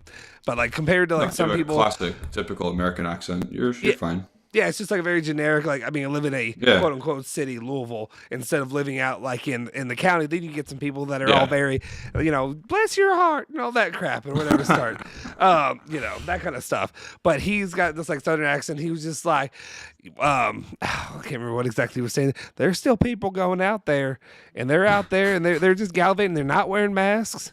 They're just going to the grocery store. They're just going in there causing problems. This is before like restrictions and stuff like that. And he's like, you can't be doing that. Now you guys can't be doing that. And he would just say that every single time. And that's what anytime he said you can't be doing that, that's what I think of now. And I mean, technically, a couple years later, he's not doing any of that crap. But I think people would still say we're in the midst of it. Not really. Like, if you're here, you wouldn't know. But I don't know. This isn't a 2020 Pandy breakdown. I just felt like I had to go on a little bit of a tangent. Like I said, guys, if you haven't already hit the like button, smash the subscribe button if you want to hear all about the Pandy situation going on in Louisville, Kentucky, as it is nowadays. How about the monkeypox? The what? We don't have any monkeypox yet. No monkeypox. No monkeypox yet. We'll say, give us a couple days. Man United are terrible. You're speaking facts. By the way, United let Pogba down. Yeah, I agree. I agree. It was a difficult situation. Hope you guys get back there. But maybe let Juve be ahead of you, and then we'll see how it goes. But I'm not going to be the hate on other team guy. I appreciate people that tune in, and that are other fans of other teams as well, especially if they're fans. They are where they think they are. They are for a reason. Yes. They are who we thought they were. Anyway. Yeah. Okay, let's move on, though. I feel like at this point... Okay, well, that's where it sits with Paul Pogba. Anybody? Did we want to touch on like what are there any other options really right now like that you see outside of Jorginho? I mean, Jorginho, we still have to figure out that whole situation with Chelsea because I guess I didn't realize that they still don't have I guess the clearance or whatever. They're still frozen. Yeah. They're still frozen for right now. So yeah, maybe Big Z's on his way. We'll see. Keep an eye out for Big Z. They might have to. They might have to do it. Paul Pogba's coming. Chill out, Julian. Chill out. Okay, let's get. You want to open up part 2? I've talked enough. You want to part 2? Doomsday. Doomsday part 2. Let's run it. Doomsday part 2. Do I have a Doomsday? This is hot takey. This is not like I actually don't really immediately regret this decision. Okay, good. I'll try to go Doomsday. Let's see. Find a Doomsday soundbite. Don't you know I would never say the word fuck? I would never fucking ever fucking say that ever. That's not exactly it. But I'm not gonna say that word. This will be more. This will be more mild. This is but more hot takey though. At the same time, I'm scared about Di Maria as well. I guess after his last hurrah against Mets on Saturday. His final game for PSG. He was interviewed, obviously, because it was his day. Scored a goal, by the way. Got an assist.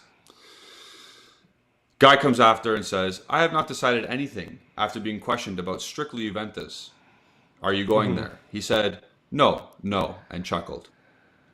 And he said, nothing has been decided yet. I have to decide not just for me, but my family, my wife, and my daughters. And I'm thinking, you just played your last game, brother. Last game for PSG. You had your nice little cry. You had your nice little celebration. Why aren't you just saying, yeah, I'm going to go there if it's not all but done? He's playing the game. What game? I thought it was done. I was like...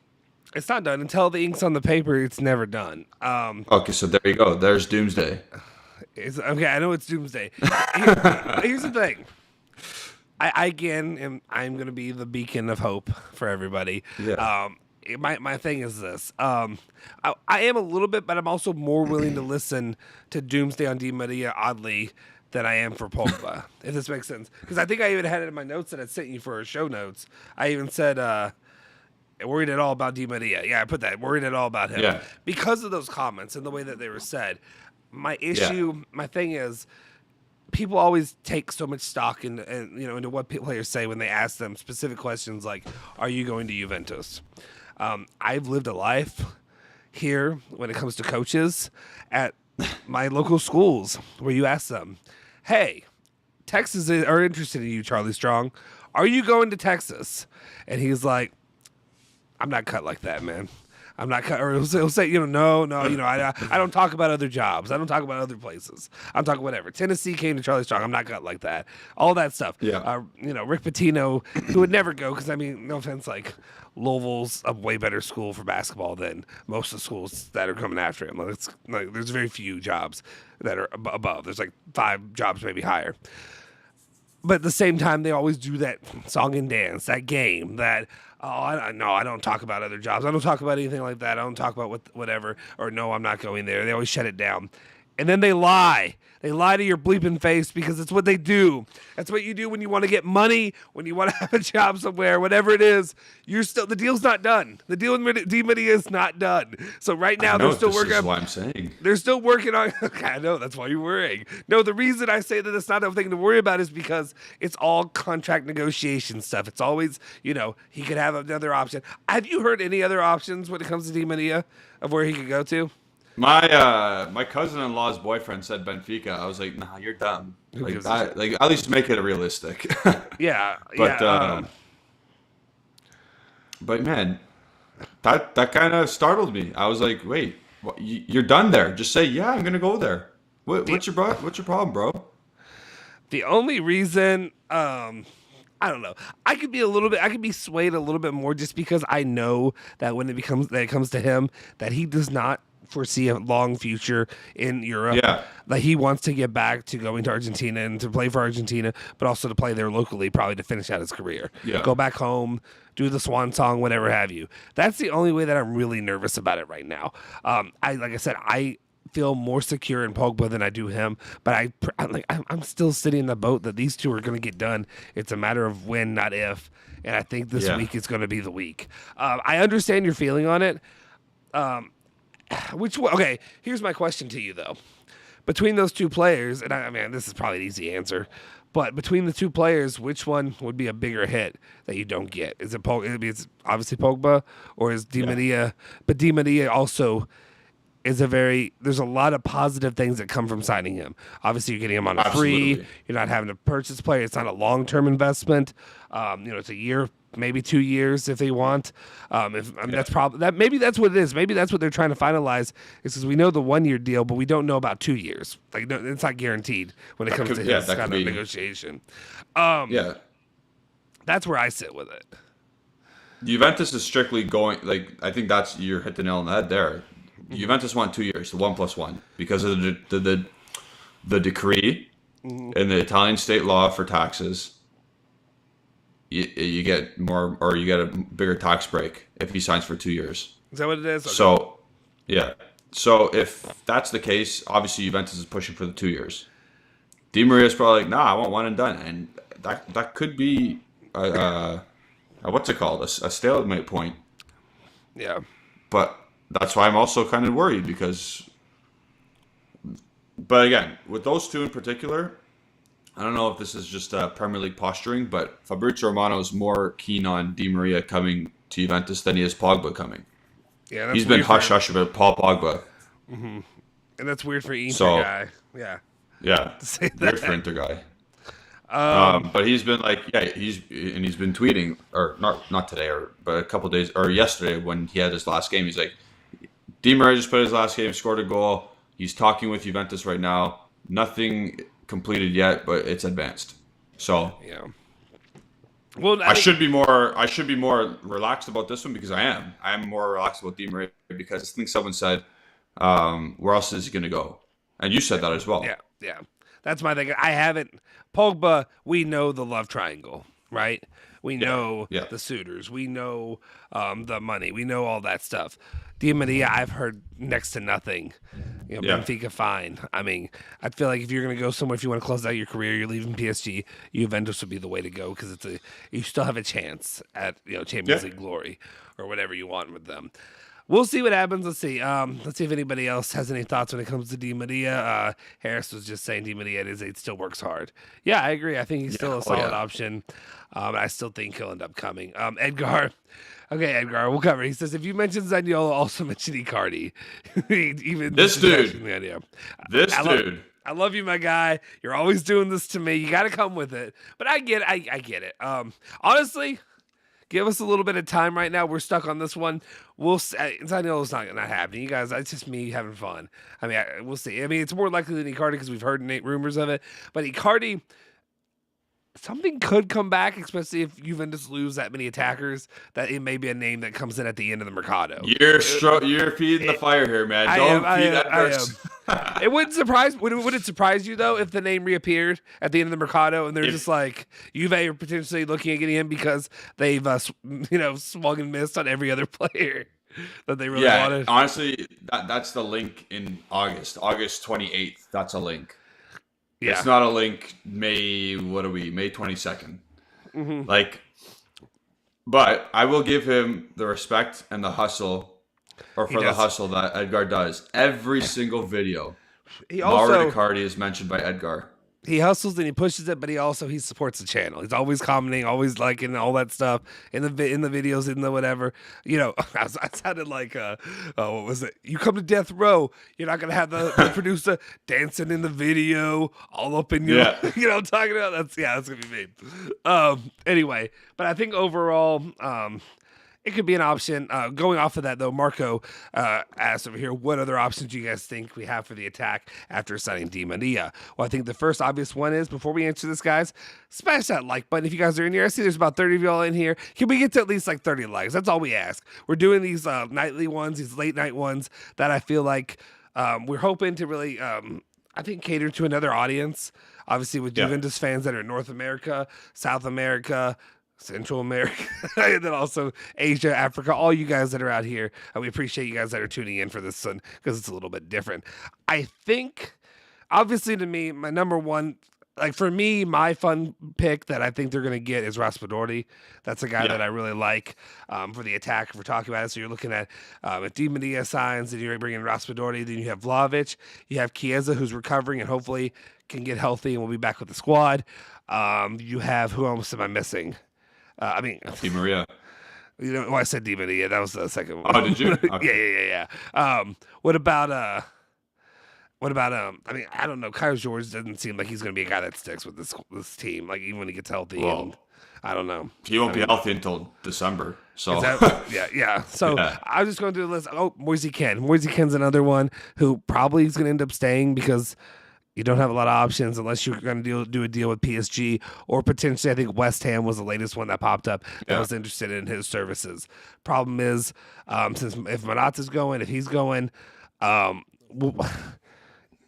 not going to have a lot of options. So you're not going to have, like, if you move a guy like Moise Kean, you have to have another guy come in, especially if you got, you're losing Morata, Dybala, yada, yada, yada, all these guys.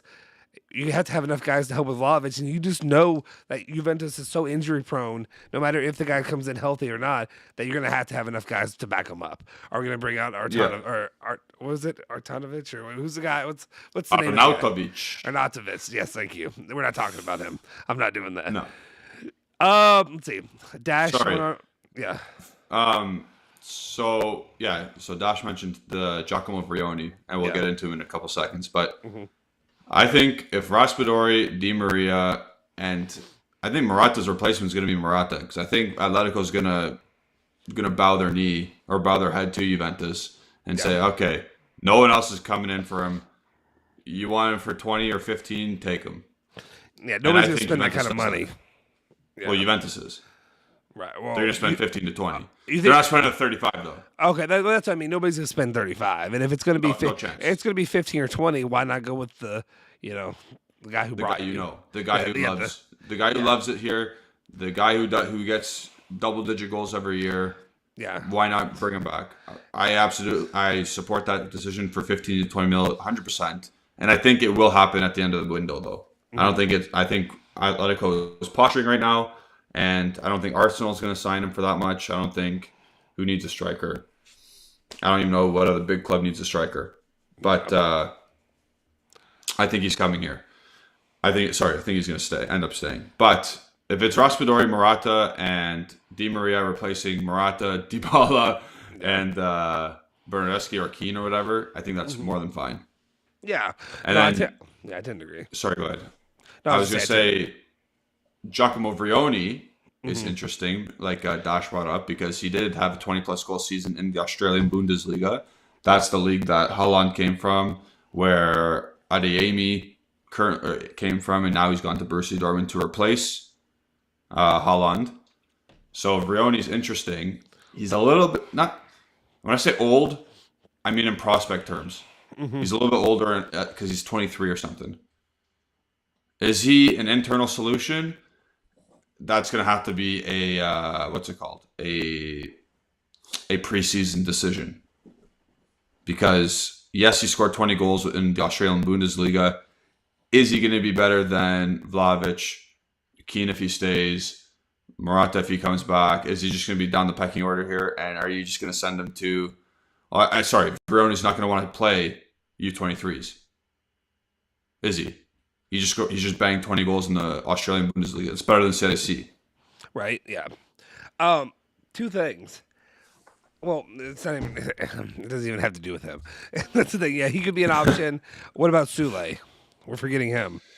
We're forgetting him. I think he's going on loan. I think Giovanni Albanese or somebody said something today that he's going to come up to the first team. But I think if But I think if these guys get replaced in the summer, like if with actual proper pros, I think Sule's going on loan. Okay, so take Sule off the list then, if that's the case. I hate to do this to you.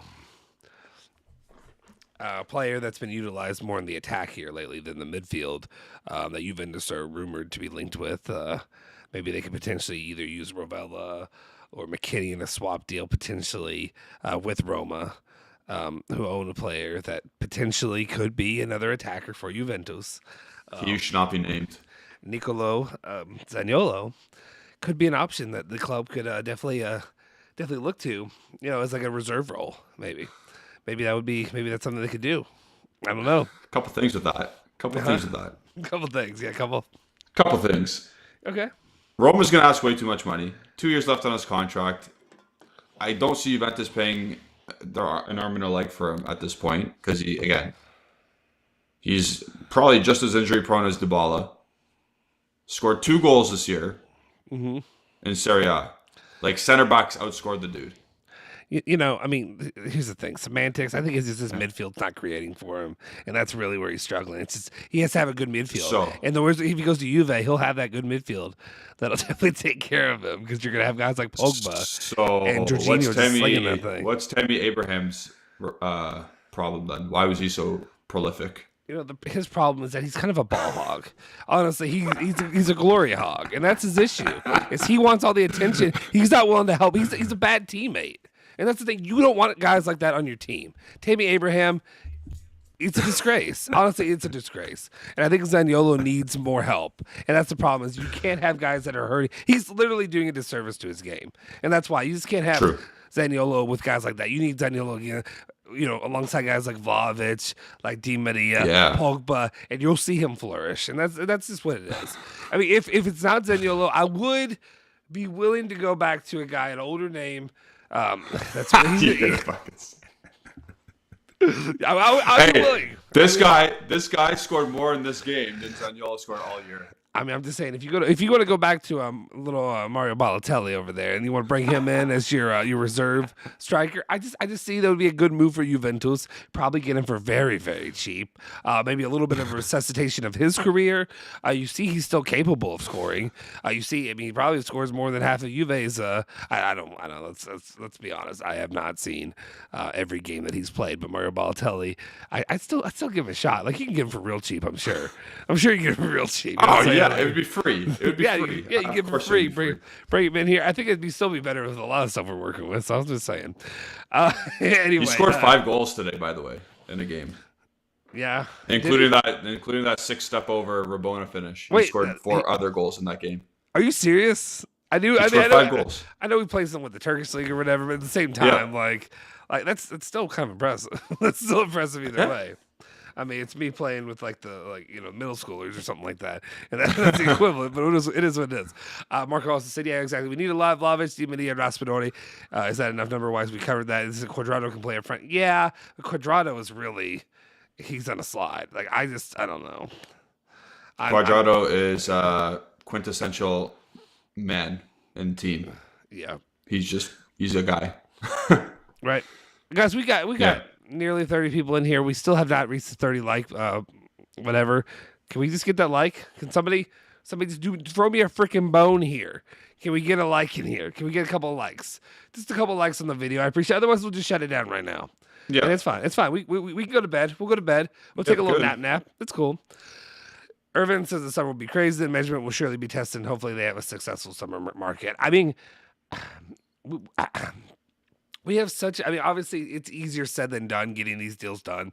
But I feel like all of us have that perfect mercado in our mind of how this will go kind of thing. Pogba, Di Maria, Raspadori, obviously Zaniolo's in everybody's mercado. Udogi, which we'll talk about Udogi here in a second. I was really going to go into all the Pogba stuff that I had saved for the Here We Go, and I'm not going to need to touch it. We've been here for over an hour, and I haven't even had to touch it yet, so I'm not going to need to touch it. Hit the like button, guys. Anyway, Jockey Bro, if Arsenal get Jesus, and Barca get Lua, Morata has nowhere but Juve. That's true. Yep. There's a good chance. So we'll see. Keep an eye on that. I still can see a way that it would end up falling apart. And then Dash says, I think Verioni has a good shot of staying as a backup. So yeah, I mean, that could be the option that they end up looking to. Maybe. I don't know. It depends how he does in preseason. That's what I'll say. If he impresses Allegri, obviously he might have a chance of staying. If not, I think he'll be sold, to be honest. Right. No, I agree. Yes, I was doing Dr. Evil. Zaniolo as a sub would be good. Problem is they just pay him too much, just be a sub. Pre-injury, I wanted to Juve just as much as just. Yeah, it's just one of those things that I just haven't let it go. I understand the injury issues, but I still, you still have that your first crush kind of thing. That's what I'm saying. Not my He first never crush. tore his ACL 3 times. He's still the same. Hey, he'll be fine. He'll be fine. You don't know. Like 22 years old, having groin injuries. I bet he won't do it 4th time. I'm just saying. I bet he won't do it a 4th time. Can anyone confirm financial fair play is not a consideration this season? Hence why PSG are pouring money. Because if so, then increases probability of you having a bigger mercado than we imagined. I mean, that goes into the conversation you wanted to have about the Elkins. Do we know the situation about financial fair play? What the status of that is right now? I don't know off the top of my head, but like at this point, PSG spends this kind of money every summer. So that's like. true. I heard something that like we're going to be affected by it, not this summer, or not this season, but next season if we spend too much money. And I'm thinking, okay, just spend the money now. Don't spend it next summer and you'll be fine. Like there's plenty of players on the market. Yeah. There's plenty. Yeah, this mercado. We can't wait anymore. This is a massive mercado for Juve. Like, I mean, there's a lot. I mean, it's not just you have needs. You have the answers right out there. You know what I mean? Like the answers are sitting there waiting for you to come get them. And that's why I just wonder if they'll make those moves. Obviously, Riva Bene making those comments saying, "Oh, it's going to happen in the winter." Bullshit. I don't believe that for 1 second. That it's going to be a bigger winter than it's going to be a summer. If he proves me wrong, we'll be bitching for 4 or 5 months. Yeah, at least. 4 or 5 months till the mercado opens back up, and then and I'm going to be even more. Ornery on here than anybody because I'm gonna be sitting here in a freaking winter with no Italy in the World Cup. I'm gonna be as pissed as I've ever been. Just it's not gonna be a good sight. It's not gonna be pretty, guys. But make sure you're subscribed to make sure you're liking the video so that way you can watch me be pissed off on here because it'll happen. Sorry, can we just track back a second because you mentioned Ariba Bene's comments? Yeah, this management for the year almost that they've been in charge. Mm-hmm. They've gone like from one scale or from one side of the scale to the complete opposite side of the scale. Mm-hmm. They went from taking ages to complete a Locatelli deal. Yep. Like right before the season started, couldn't integrate in time for preseason and whatnot. Then Allegri used him as in a position where he's never played before. Yeah. Then he had, and I don't blame them for panic buying Keane. I blame the price tag, but I don't blame them for trying to get a player in. Yeah. And then they signed some random young Brazilian teenager. Yeah.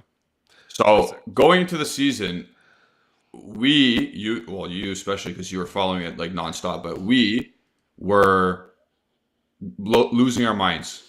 We were losing our minds saying, what the hell has changed? What's going on here? And then we found out we have absolutely zero money because of the pandy. Fast forward to which was a lie. Winter. Yeah, which was a fat lie, but whatever. Like like maybe Juventus. It's a good lie. It's a good lie because we know what we have now. Yeah, it's a good lie. It's technically true. I'm pulling Star Wars from a certain point of view. Like Juventus are in the red. Yeah, they'll be in the red in certain situations. But there's Elkin and all that money they just sitting there. They can just pump in there whenever they need. You want Vlahovic? Okay, we'll throw that in there. We'll help you out.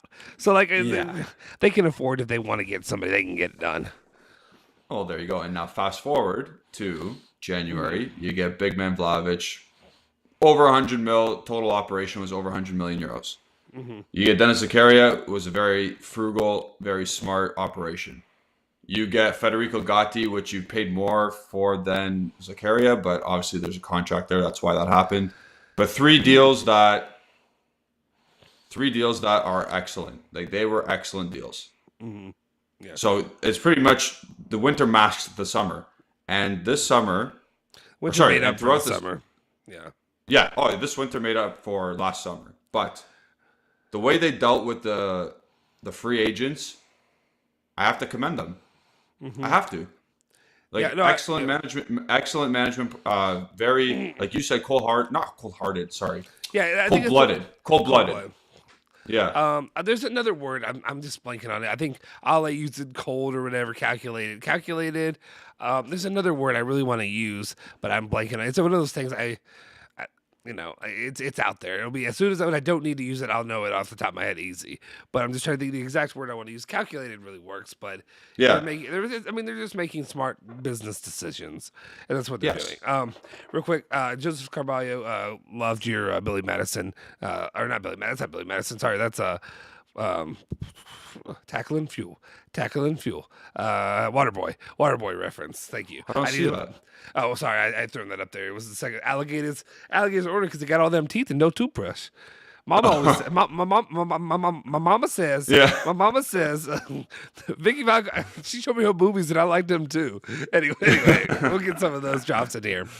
Real quick, because we were mentioning him, Weird TV said, how you going to say random Brazilian now, but in the summer, we were like, oh, let's steal him from Milan. He's great. We personally weren't like that. The Mercado was out there, and I actually came on here and did daily videos making fun of the sentiment. I literally came on here saying that people are pushing this kid, that he is the next Neymar and Ronaldo. He is the birth child of Neymar and Ronaldo together, and how ridiculous these standards were. If he actually is a solid player, fine, let's get him in. Let's see what he can do. It's not much so far. It's not much. He's injured half the time. It's just, it is the story of the Juventus. It is the story of the Juventus. He could end up being something down the line that'd be useful. Or, I don't know. Maybe it would just be something you make money off of. But right now, it hasn't lived up to the hype. But it is what it is. 6 million euros, fine. That's nothing for them. Which is funny because we can say 6 million, but then when it comes to buying Morata, 5 million makes a world of a difference. So I don't. I guess it's because the investment, you can actually see a return on that. He also followed up by saying, I don't think Kyle George was bad signing. He's going to be, I believe, with the right motivation, perseverance, he'll turn into a great Serie A striker. We'll see. I don't know. I'll be honest, I don't know if I believe in him. I think he was a fine purchase because it was cheap and it was something you could flip him for fine. We'll see if he does turn into something. I don't have high hopes, but I also don't. It doesn't matter, honestly, if he does or not. It's one of those business decisions that Juve make. Guys, if we can hit the like button. I've been asking for 30 likes for a long time, guys. We've been doing this. We're up here at late at night. I'm drinking beer. I've drank almost 3 beers for you guys right now doing this. I should be drinking. We don't have 30 likes. You drank 3 beers? You got work tomorrow. Yeah, I got to work tomorrow. 3 beers out. I can't handle 3 beers. Nah. Actually, no. I just don't want to have to go buy more. But anyway, and then I said, because Justin said ornery, and it made me think, it is that scene. I think you're about to see ornery is the dangerous word sometimes. There is a little bit more we want to get into. Again, there's a couple other comments that we were talking about. Obviously, the situation with the Mercado. This is a side topic that goes into this, and then we can talk a little bit about Udogie. But one of the topics that I really, because you'd mentioned it earlier to me. What did you think of today? It was quiet. Was it too quiet today? Was it too quiet of a Mercado day? I don't know if it's because everybody was so focused in on, besides Nico Schira just within an hour or so ago, tweeting out late at night for him, very late at night for him. The 4 or 5 in the morning, just dropping these. What the hell are you doing? How are you getting these scoops at that time? And what's going on? Are you he has to have some kind of air horn that goes off when somebody sends him a text, an update on something. It has to. He probably naps. He probably naps 8 times a day though. There's he probably takes 30-minute naps. Yeah. There's a guy I know here locally. He played basketball for Louisville. He does radio now for local radio. One of the things he does, thank you guys for getting us 33 likes. Thank you. You guys are my guys. I appreciate you guys for the support. One of the things that he does is he never sleeps a full 8 hours. What he does, he sleeps 2 4-hour naps a day, midday. Like he does a radio show at 10 a.m. to noon, and then I guess he goes home and he naps a little bit, and then he's up all night, and then he'll nap a little bit in the middle of the night for 4 hours.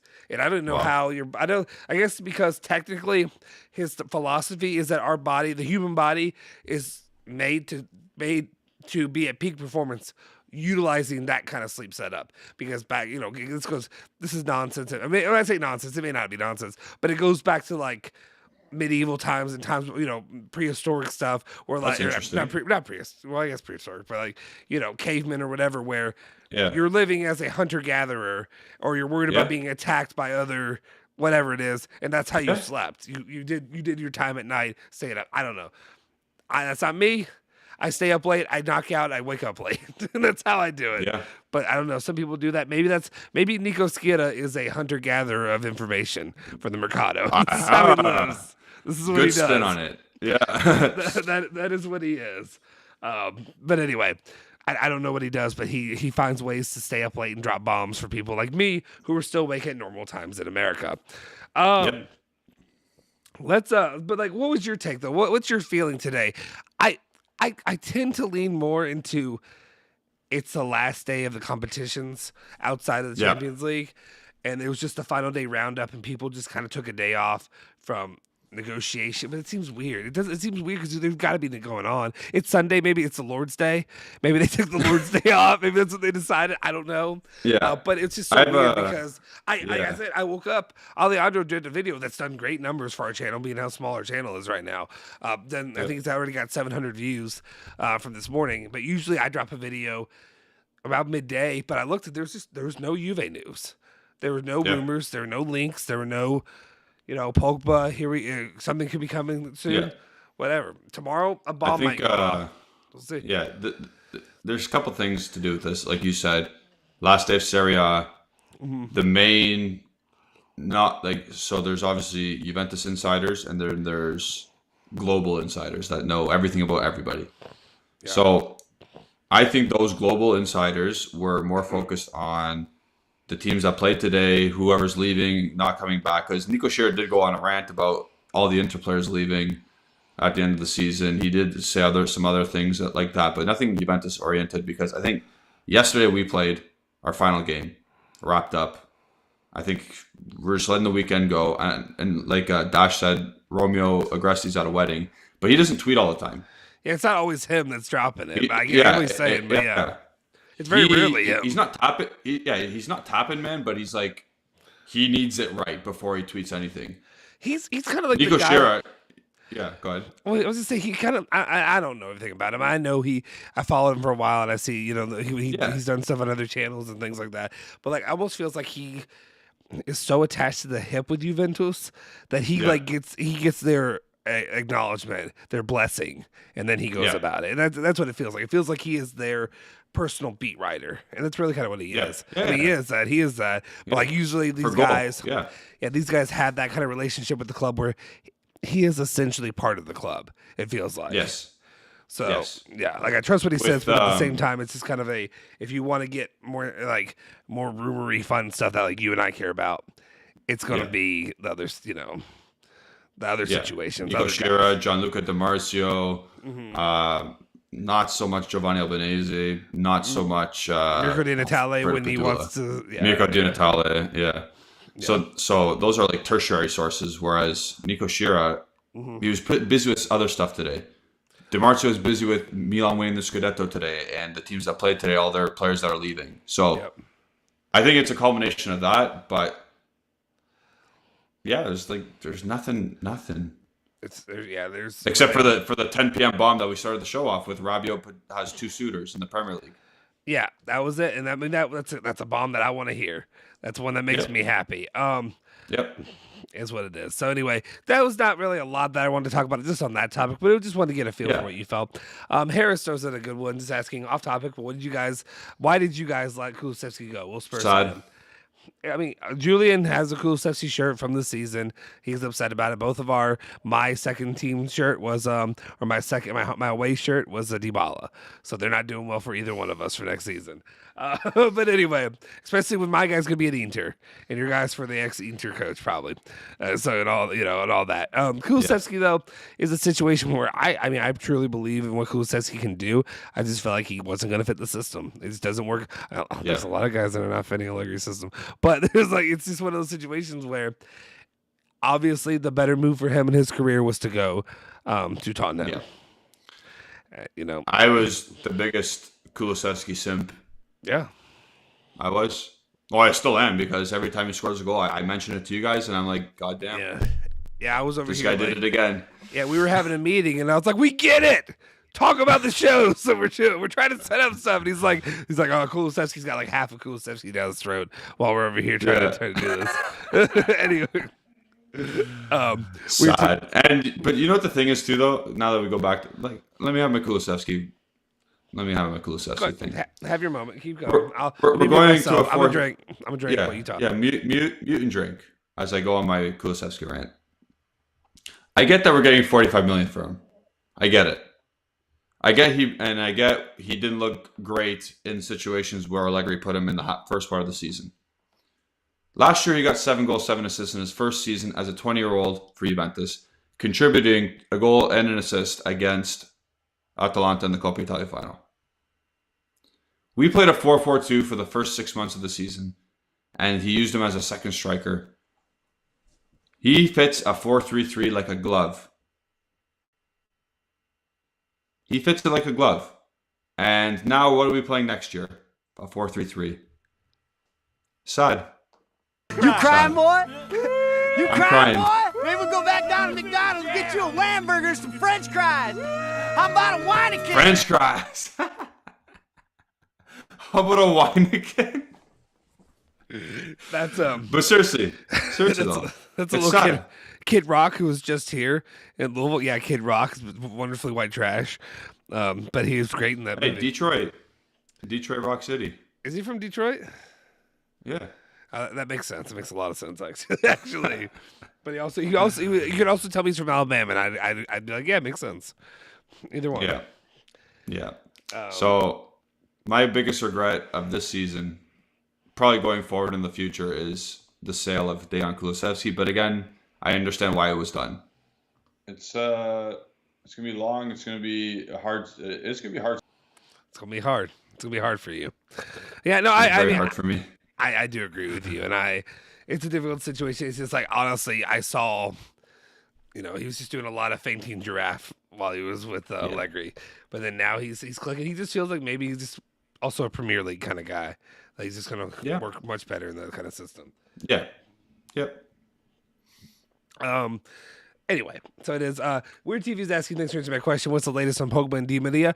Well, Weird TV, we covered that a lot in the early part of the show. Just a quick summation. Go back and watch it, though, because we could love to use those watch minutes. Don't watch it right now. Don't go back and rewind right now.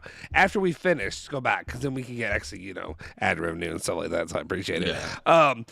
But anyway, latest on Pogba and Di Maria, basically, Julian laid out his doomsday scenario. Where neither one are coming. He's worried. PSG's going to come in, snatch Pogba away from us. The prodigal son's not coming back home to Turin. And then Di Maria is going to find something else somehow. I think overall, there's no real updates right now. The situation when it comes to both of those players is really more that wait till Monday. I feel like maybe Monday's a little bit too soon, but I think you're gonna get an update on Monday. I feel like either an update on a meeting for one of the players. I don't know which one's gonna be first. I think Julian will tell you the opposite, but I'm still very comfortable that both of them are going to end up coming to Juventus. I said 70%. I said 70% Pogba's coming. I was just doing some doomsday fear. Di Maria is probably 80, 90 because there's no other team, and he needs a team to go to the World Cup with. Yeah, it was like a doomsday hot take, kind of almost, if you Yeah. will. Yeah, it's kind of what we're doing here. But I think overall, I think we're gonna end up getting Pogba and Di Maria, and then we'll see where they go from there. What actually really interests me, and it's almost sad because we've been talking about this for so long that it's just, or not so long, but the last week there's been so much hype and so much, it just feels like confirmation on those two players coming to Juventus that I really wonder what the next move will be, and that'll be one that really interests me. Who's gonna be It's that? Gabriel Magalhaes.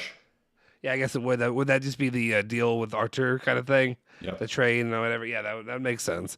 That would make sense. I guess when it comes to just like pursuit without a trade, so like who the players that they're actually just buying, Raspadori, Udogi. Whoever could it be? Yep. And I hope it is Udogi. I do want to talk about him. Let's do that. That'll be the last thing we talk about before we wrap it up. Let me hit on a couple of these chats and then we'll do that. So here we go. Edgar was saying, I'm glad Kulu left and is doing well. Did not have any faith in him. Now we can get some cash for him. Yeah, that's fair. You're fine. I mean, you're fine to have your opinion on him. I think you're kind of seeing though when he's utilized in the proper system. Maybe we might be calling for Antonio Conte soon to come back home. Maybe he'll be pulling a Paul Pogba here in a little bit. Yeah. Joey C is saying, I knew Kulu was nasty, but unfortunately it was not his system. He was so smooth with his technique. He's going to be big. It really is frustrating because if you watched him at Parma at all, he looked. I mean, I felt like we were getting I don't want to say superstar, but when you looked at Parma, he was the guy. Like you could tell, like he was a stud. He was a stud. He was that level. So I was like, okay, he's coming into Juve. He's going to be a stud. And then it's just been this, and it's like, where's the cancer? It's the cancer Juventus. I mean, when I say that, I mean like, where do we need to cut it out? Obviously, you have 3 coaches in 3 years. Really, 3 coaches in 4 years, or whatever you want to say. But then also the situation with setting up a system, midfield's crap, all the other old aging players, all that stuff plays into it. Jockey Bro, he didn't fit the system, even though Allegri wants to play 4-3-3, but has also only played it 6 times this season in a clown emoji. I'm no lies there. No lies there, Jockey Bro. No, I still have a little bit of faith that Allegri can get it going, but this is going to be this year. I mean, it's going to be early. I feel like it's going to be early in this upcoming season before we really know where we're going to sit. It's like if we get to, if we get to halfway through October and nothing's better, it's going to be a long, long year. It's going to be a long another year before we move on to another coach. Edgar, I cry no tears for Kulu. Okay. I mean, that's fair. Okay. We don't need to dance on his grave. I mean, not his grave because he's doing fine now. So it's not a grave, but you know what I mean. Are we going to have a meeting before the meeting? We might have a meeting before the meeting. There's a good chance at a meeting before the meeting. Guys, if you're new here, hit the subscribe button. If you haven't already, smash the like button. Let me throw this up real quick before we get into the Udogi talk, which I feel like Marco is really helping segue into. So I appreciate my guy, Marco. He's been doing a little bit of these for our late night lives, and I appreciate it, my guy. Consider joining the member squad if you haven't already. All the members that you see that are in green, they have a badge next to their name. They are part of the member squad. You get a lot of cool stuff with that. It's all cheaper than a cup of coffee that you get at Starbucks that I sometimes overspend on Thursdays, maybe more than once a week. You get a whole month of it. You get access to the Bianconeri Zone. So if you do it for $2.25 a month, this is US dollars. So $2.25, it'll be a little bit cheaper if you're doing euros. This depends on wherever part of the world you're in. You get loyalty badges, which will show and differentiate between how many months you've been a part of Juventus. We're going to design new ones, so that way we can differentiate guys even more now. You get the emojis. Right now we have, you get emojis of myself, Julian, you get the Delict, you get Chiesa, you get other stuff. We're going to have an Alejandro one in there. He can try to shy away and hide from it as long as he wants. It's not going to happen. We're going to get an Ale one. It might say I'm good. It might just go in there with like, I'm good. Yeah, you're going to have that. And then the most important aspect really that you get of the Bianconeri Zone overall is you get the Discord members chat. You get to jump in with guys like Joey C, Jockey Bro, I know Nico Finnan, Dash. Who else? I'm sorry if I miss anybody else right now that's in here. You let me know, Julian. I'm just seeing who I see right in front of me. Any of those people who've been in here. There's a lot of other ones, Haneen, all these other guys and gals that are in there. We talk Juve all the time. We talk about the latest stuff going on. It's a great community. If you live in an area where you don't have a lot of Juventus fans, this is a great way to do it and to really have that kind of community. And the I hate to use friendship, but you know what I mean. Just being able to talk sports with people when you may live in, like I do, Louisville, Kentucky, where nobody gives a damn about Serie A. They care about basketball and football, and that's American football, and that's it. So it's fun being able to talk about that. But if you move up to another level, at the lounge level, $340 a month, you end up getting a monthly wallpaper on top of that. And then you move up to the top level, the premium level, which is $5 a month. It really does help support the channel. But you also get everything below it, as well as a giveaway priority, where you get 5 times the opportunities to end up winning a giveaway. To go into that, that's what I was talking about a little bit earlier with the giveaway. What you get through there is you're going to get options with some of these new content that we're going to be bringing you guys. It's going to be members only content. So we haven't had a lot. We haven't had any of it, to be honest, on the channel yet. We haven't had any of it, but you're going to have a lot more of it now, where we're going to have members only content, and only they'll be able to access it with a hidden link or whatever, however they send it out there. I know it's a notification on here. I know there are also other things. But you guys will be able to tune in. We're going to do live streams with our members. It'll be members only, and we're going to do fun stuff. My idea is basically doing a sports and leisure trivia show. We're going to have fun. We're going to hang out, all of us, and what we're going to do is we're going to be giving away Juventus Bianconeri, or not Juventus, but Bianconeri Zone merchandise. We can't do Juventus because that would be copyrighted and fraudulent, and I'd be going to jail. So we're not going to jail, but we're going to be doing some Bianconeri Zone merch and stuff, giveaways for our members. A way to give back to you guys for supporting us like you all do here on the channel. So we appreciate it. Just anyway, if you haven't already decided to join the member squad, if you're even leaning toward joining the member squad, I say do it right now. Make sure it'd be a great opportunity right now. Do it. We'll shout you out, and we'll make sure you get added and all that good stuff. So if you haven't already done it, consider doing it right this moment. If you haven't already, but if you also can't afford it, make sure you hit the like button. That really helps our channel continue to grow as well. The members, and if you want to know where the membership stuff is, it should be down below in the description, as well as if you look on the video, there should be like a button that says become a member, join, something like that. All right. Yeah. Let's move in to the final topic of the day. And here's our guy, Marco, who is saying Udogi or Lodi. Who would you guys rather have? Okay, here's the thing. We're really going to talk about Udogi because Udogi's the answer. Lodi, yeah. I like Lodi. The reason I say this is I think Paulo Damolo came out and basically said Lodi's not really going to be an option for Juve. And I'll be honest, I value what he says. And I think Paulo Damolo is usually pretty spot on. And I think a lot of us are really in the Udogi one. So yeah. I will let my guy, because I've talked a lot today, and I apologize. Also, my voice is almost dead. I'm sorry. I need to let you talk more anyway. But let me know your thoughts. Udogi obviously had a goal during Juventus' 4-0 route of Salernitana today. Route? Udinese. That's what I meant. Udinese. I think you said Juventus. I know. I fucked up. Are you predicting the future? Maybe that's what I'm doing. Maybe. Shut up! Don't point out when I'm wrong. Okay, go ahead. All right, so we'll talk Udogi here.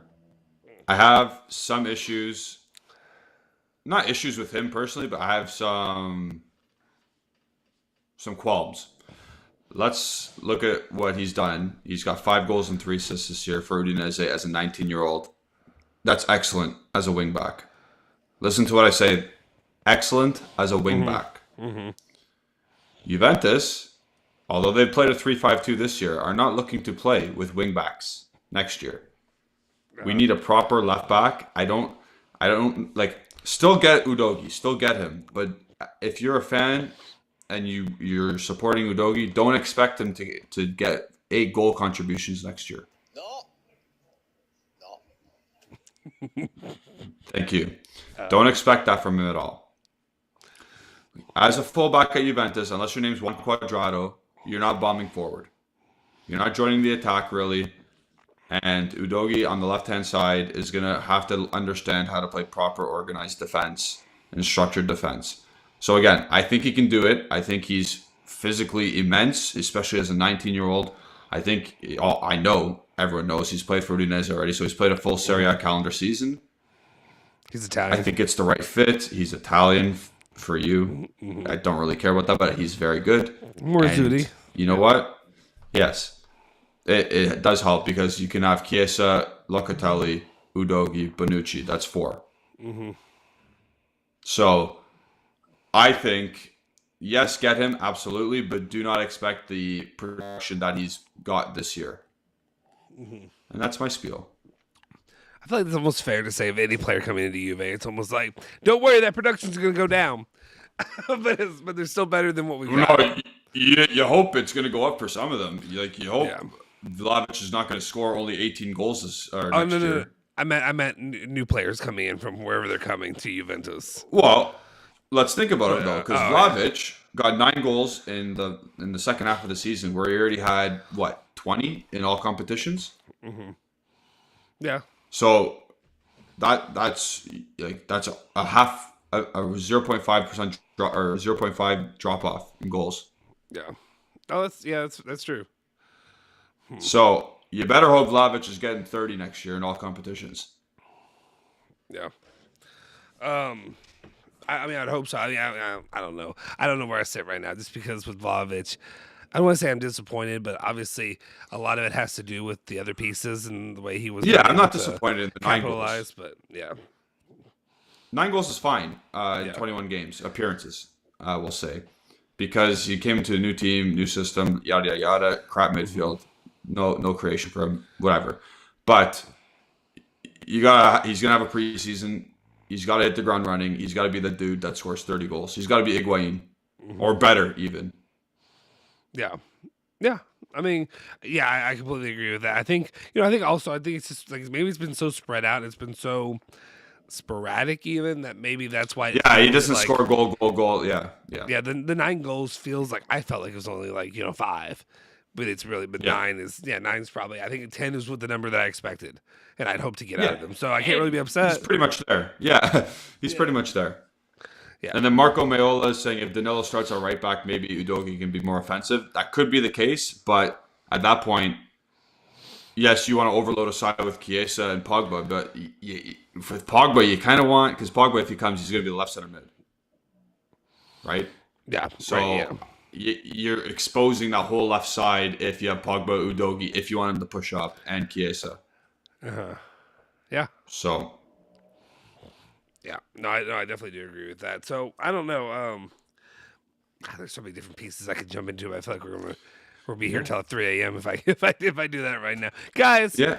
Can somebody get us to 40 likes? I mean, I've been sitting here just begging for likes, and we still are not at 40.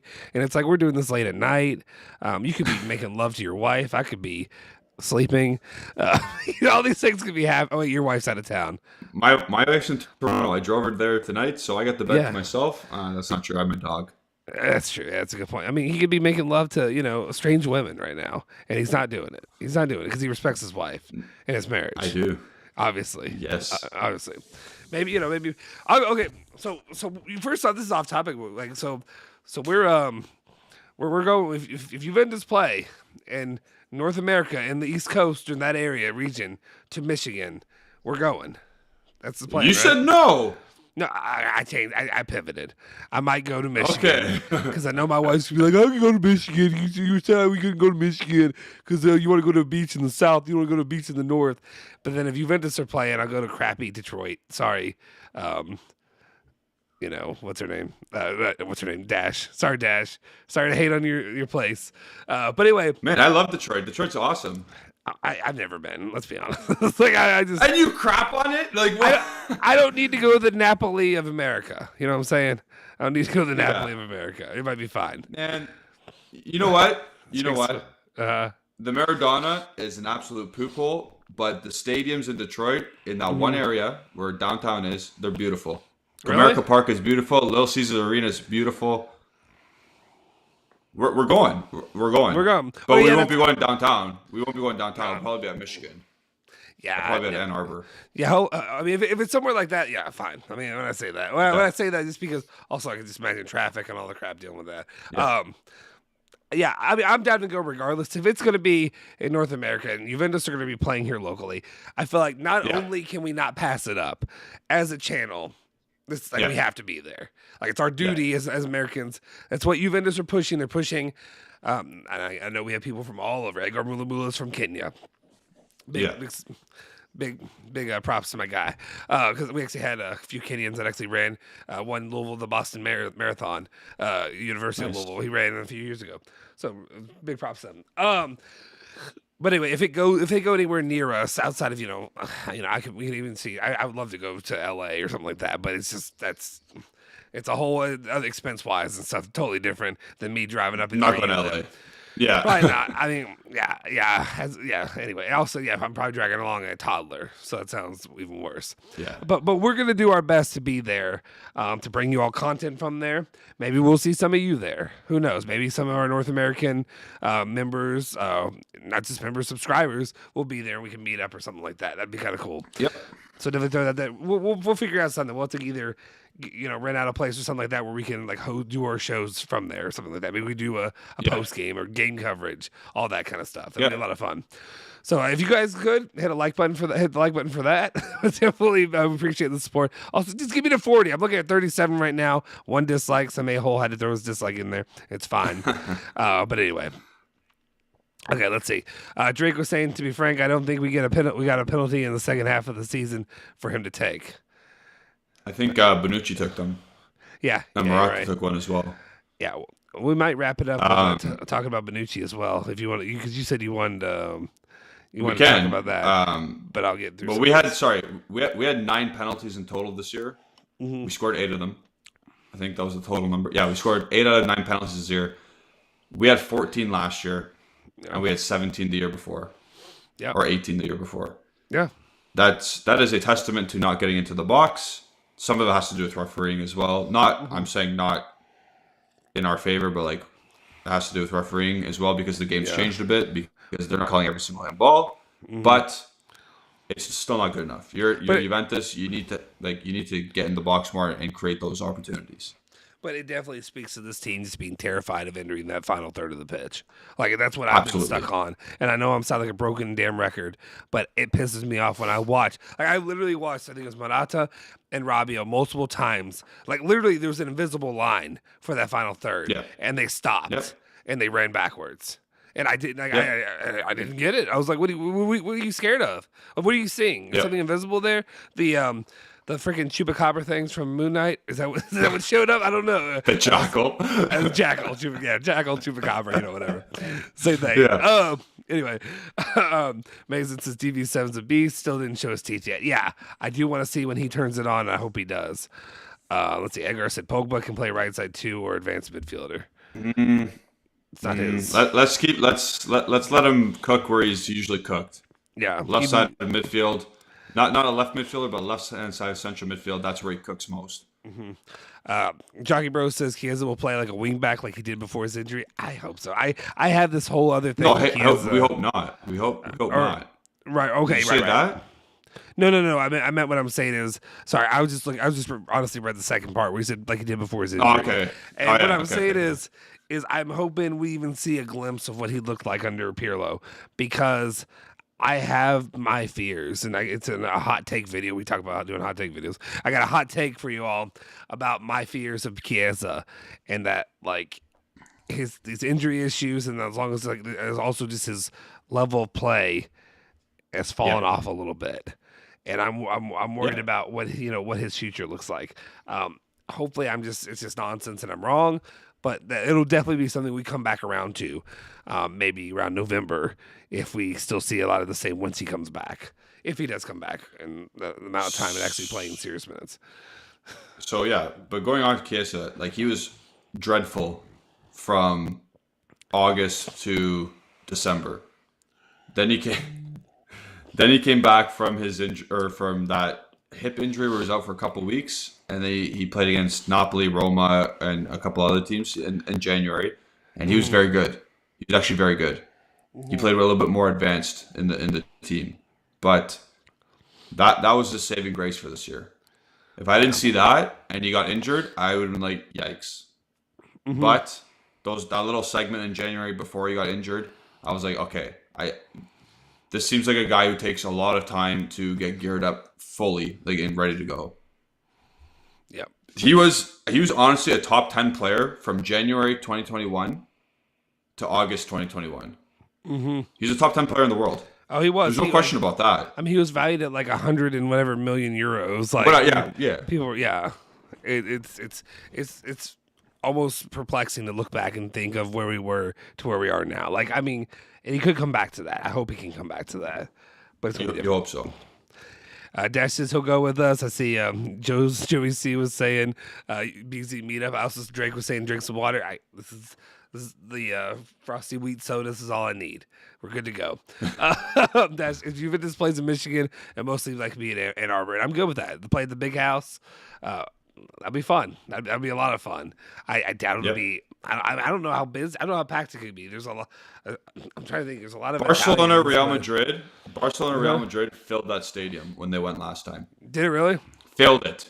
Well, I mean, I'm not trying to be negative Debbie Downer guy or whatever, but like also Barcelona, Real Madrid. Like when I say this, like obviously Juventus is one of the top teams in the sport.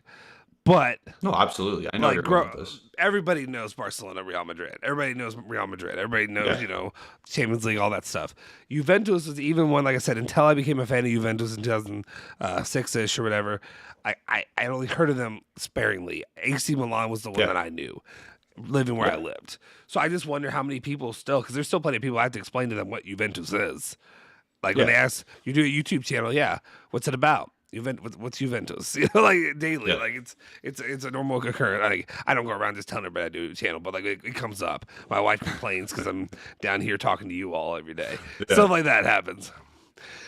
Pierre, another one of our members. What's up, Pierre? How you doing, my guy? Pierre says, would you guys take Suarez as backup for Dusan or nah? I think that time is not passed. too much money. Yeah, it's going to be too much money. He's going to be biting people left and right. You can't take that, right? I think right now, I would have before, but I think at this time, it's just the time. It's passed. It's not going to happen. Yeah. And then also another one that's passed, Miguel, saying, do you think Skamaka's coming? No. Skamaka, it was either Skamaka or Vlahovic. We got Vlahovic. We got the better option between the two. You got Vlahovic. Now the options you're looking at are players like Raspadori. That's the one that would be coming from Sassuolo or Sassuolo, if you like how you like to call them. I like calling him Sassuolo. Let's see. I think Chiesa has a Euro hangovers. What Dash was saying explains the slow start. Could be. Maybe. Could but be. He's a notorious slow starter, though, because even last year, from October to January, he was not great. And he was integrating with the new team, obviously, but he's becoming a notorious slow starter. Yeah. So, even though there's reasonings for both why he's starting slow. Yeah, no, I agree. Joe, good point, Joe. Yeah, everybody, their mamas are Real and Barca fans here. Yeah, it really was, especially when you had Ronaldo and Messi playing there. Yeah, everybody knew them because of that. Especially, like, even if you didn't know, that was going to make you know. Okay, last little bit to really, and I keep saying to wrap it up, but like we have a last little bit, and I know, like I said, I know you're wifeless. Your wife left you tonight, so we're able to go a little bit more into it. The last. Oh crap! I zoomed out for a second. What was the last thing I wanted to talk about? We're going to talk about Bonucci's social media errors. Yeah. Was there one other thing? Along with that, or is that? The chat said something. Okay, you go ahead with Bonucci. I'm looking through the chat to make sure I didn't forget something. Go ahead. Okay. We talked about that. We talked about the game coming out. To me. Leonardo Bonucci, he's 33 years old. I think he might be even 34 now. Yeah. He acts like a 16-year-old chick on social media. He has to post about everything. He has to post about saying, oh, no, look at us. We weren't good this year, and we'll do better next time. Or they lose a game, we'll do better next time. It's for the shirt, whatever. Stop. Leo, stop. You're 34 years old. Put your money where your mouth is on the field. Do not go into tackles like you did last night or yesterday. Conceding penalties left, right, and center. You're supposed to be an experienced defender, and you still make schoolboy errors. You don't know how to really properly defend in one-on-one scenarios. You've always been covered by Barzagli, Bonucci, Delit. You've been covered in defensive scenarios. I'm sorry. And the way you act on social media, you like a picture or a post about Milan winning the Scudetto. Why are you doing that? Why are you doing that? We see you. We see you liking Sky Sports picture. Don't do that. Don't post, oh, we'll be better next time after every loss we have. You're about to be the captain of the team. You're 34 years old. You show it on the field. I'm sorry. I hate that. I hate, especially if it's recurring. If they lost like once every couple months, okay. But we won 20 out of 38 league matches this year. How many lessons do you learn? How many lessons? 18 lessons you had to learn? Mm-hmm. I'm sorry. You're 34 years old. Get over it.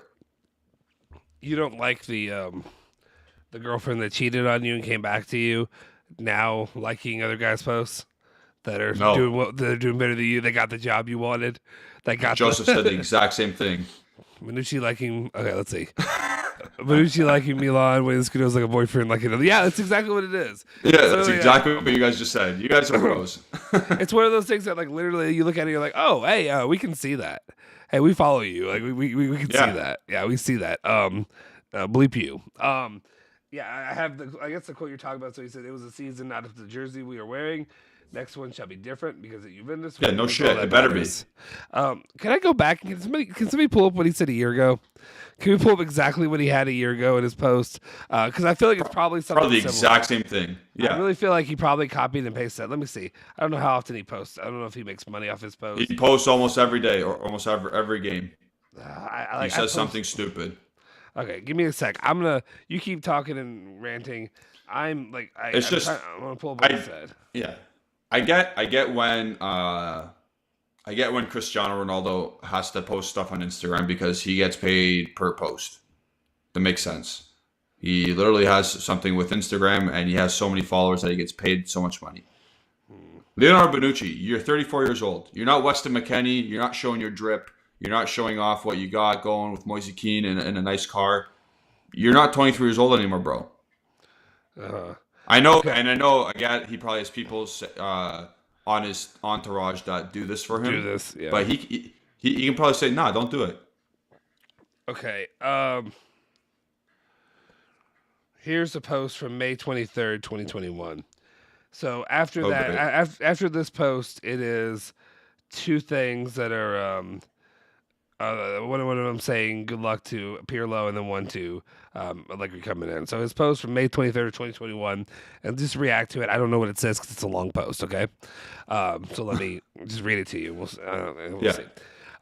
They were all ready. They were standing there waiting for the final moments so they could do what they like most, but they had not dealt with the pride of this group, with the mentality of this team, and the motto of this society.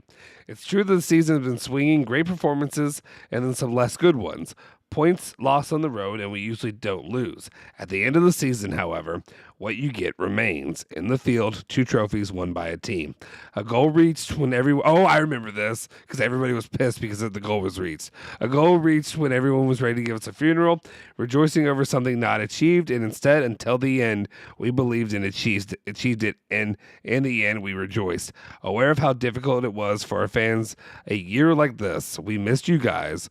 We'll meet again next year at our house at Juventus Stadium and Champions League. And even though we didn't achieve great goals, we got to celebrate trophies and successes that are still significant and valuable. For 10 years, it's been happening to us repeatedly. The rest is just gossip until the end. Come on, Juventus. So basically, I remember that because people were like, you're celebrating making the top 4. I think it was what that moment was. And that you snuck in. And you got lucky to make it. They achieved their goal. Yeah. I remember that. That was the literal phrase. We achieved the goal that I remember people were livid about, like absolutely livid, when he said that. So he's not doing himself any favors. Either this year he likes Milan winning. So again, I don't think his entourage clicks like on pictures. I think they just post them. Mm-hmm.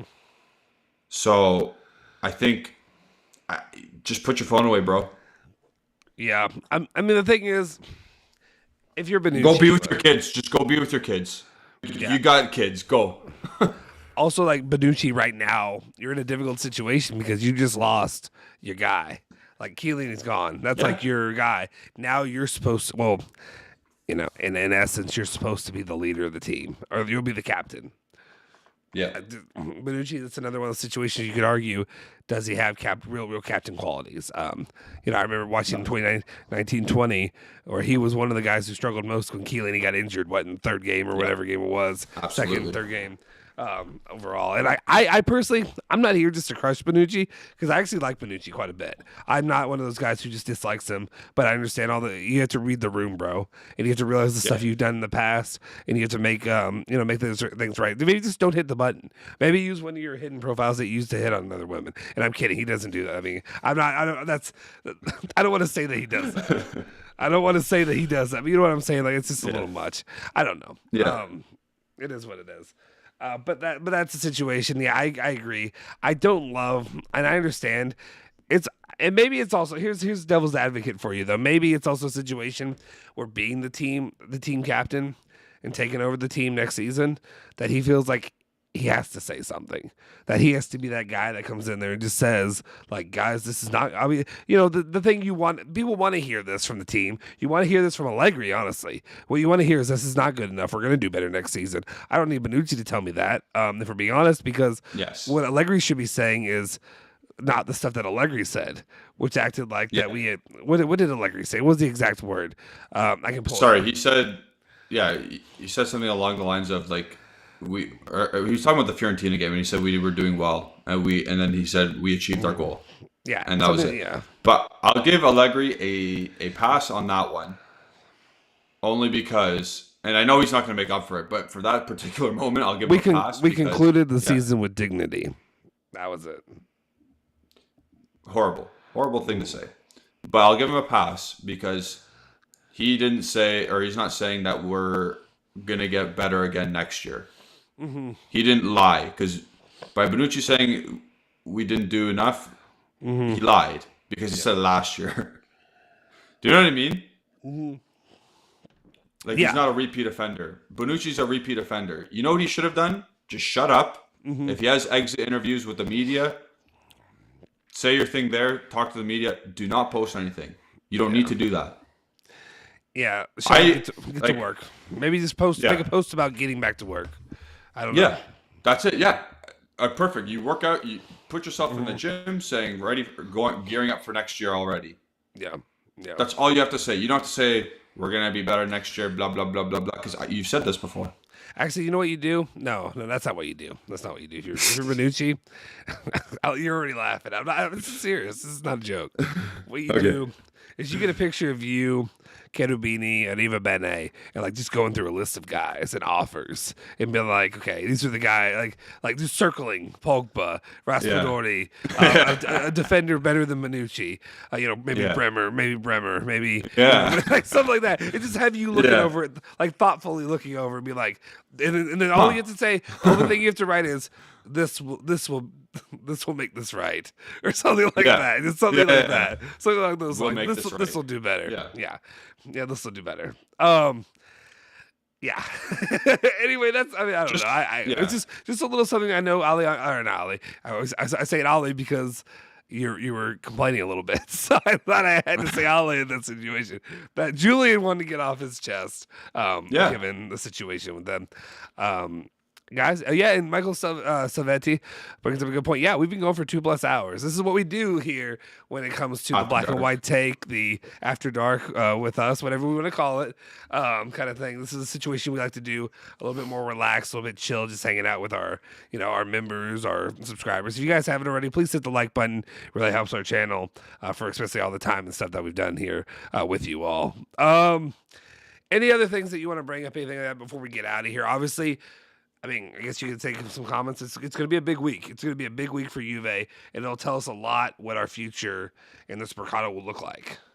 Because if these players get pulled in right now, or if these guys get pulled in within the next week or so, look out for the summer, because we still have cash. We still have cash to spend on players. These two are free, so once they come in, they fill in the roles of probably immediately Bonucci and. Wow, he's on my mind. They feel like Pogba and Di Maria will fill the wages of Bernardeschi and Dybala. Yeah. So then we got to add players that cost money at this point. We got to add players a little bit younger players, and we'll see if Kostic is an actual thing, because I think I saw Perisic is having his meeting tomorrow with Inter, and if that is agreed with, then we're not getting Perisic. So let's see if we can move on to Kostic. Yes. Thank you, Joey C. You reminded me. I forgot because I didn't do a daily video today because there wasn't enough news to do it. People were asking about why I say my name the way I say. I think it was the last. I think this was in the text group or something like. Yeah, it was in our Discord, and why I say it. So, okay, Julian says my name wrong, but it's okay. It's fine. He said, I know it's Soforo. Yeah, people all. I say Soforo. Well, that's what people say, and people in America say, Justin Sephora or Justin Sephora, like they're, the makeup or whatever it is, company Sephora. Yeah. They always say that. I say it, and people, I can't remember who it was that asked me. I apologize. Whoever asked me initially why I say, it was Giuseppe. Giuseppe asked me because I say, I was in the chat. That's what it was. And I guess I say it so fast, I say Sofro, like Sofro. It's Sofro in American. In American, it's so fur, like FIRFURO, and that's how you say it. But the actual way to pronounce it, and I guess it'd be Soforo, like you roll the R a little bit, you Soforo or whatever. It was weird when I went to Italy and people actually said it correctly, and I was like, oh shit, people actually know how to say my name here. It doesn't bother me when people say Soforo, Sephora, whatever it is, because I'm just used to it at this point. And I just try to make it as easy as possible for people that are going to ultimately get it wrong. So it's fine. I think that's part of it. If you have a name, I'm sure Joseph gets called Carballo a lot. I'm sure instead of Carballo and stuff like that. I'm sure Dash has nobody that can pronounce his name. Dash Fencha? Is that what it is? I always forget. Anyway. Oh, I thought it was Dad. What? Oh, yeah, it's Daddy. We call me Daddy, too. People do. That's how you pronounce it, Daddy. Yes. Anyway, that's out of the way. There we go. Like I said, call me whatever you want. It doesn't bother me. Sofro, Sephora, whatever it is, it's the same. It doesn't matter to me. Anyway, final thoughts. Anything else? Okay. Sorry, you guys are still sitting and stuff. Chef Boyardee would be proud. Yeah, we can call me Chef Boyardee. Yeah, Chef Boyardee is basically how Italian we are here in Kentucky. That's basically what it is. Anyway, if you guys are still here, hit the like button, hit the subscribe button, join our community, join our membership squad. If you haven't already, a lot of cool stuff you get from that, a lot of cool things that you can do, a lot of bonuses, and we'll be giving away shirts, stuff like that. We got, if you've seen, I wear this thing. We've got other shirts, stuff we're designing, mugs, different things that will be coming out in the future. A lot of big stuff headed your way in the next coming months, especially for the next season. We're going to hit this thing even harder. It was our very first month of doing, first year of doing this. It'll be a year. I think it was May 29th, 30th, 31, one of those, whenever Allegri was announced. That was when I dropped the first video early, and then we were planning on launching on June 1st. So about a year into it, almost getting close to 3,000 subscribers. We appreciate each and every one of you for your support and everything. If you haven't already, like the video, subscribe, all that. Make sure you follow Bianconeri Zone at Bianconeri Zone on Twitter, Instagram, Facebook. But more importantly, make sure you follow my guy, Julian Genotti, at Genotti151. You always say Genotti, so I don't know which way is it Genotti or Genotti? How do people really say it? I don't give a rat's ass. That's one way to say it. You can say Giannotti, you can say Genotti, you can say Genotti. You can say whatever you like. I try to add a little Parmesan on your name, but it is what it is. A little bit of oregano. Yeah, a little oregano. It might be weed. We don't know. Don't set the cops. Actually, I think in Canada it's fine. We're good. Anyway, yeah, they're good. Anyway, follow him at Gennady151. You pick. I'll pick whatever. You say Gennady, so I'll say that. And follow me if you haven't already. Do it right now. If you do, I don't know. I'll send you. I'll give you something free down the road. Add Justin Sofro on Twitter as well. That's the thing we're trying to build up right now. If we'll see you guys next time. Wait, do you have any other final words? Anything you want to say before we get out of here? If Pogba breaks, or if anything breaks, come to this channel. Yes, sir. You know where to find us. Don't let Julian scare you. Doomsday's not happening. Pogba, Di Maria, they're going to be here this week, and we're going to be on their channel covering it, doing a Here We Go. We might be going long time. Me love you long time talking about the signings that are going to happen. So trust me, we'll see how it goes. All right, guys. Giannotti. Giannotti. Oh, that's fantastic. Jockey Bro, that's perfect. Love it. All right, guys. Thanks, everybody. Hit the like button. Somebody, one of you can get us to 40. Anyway, we'll see you guys tomorrow. We'll see you next time. Forza Juve. Forza Bianconeri.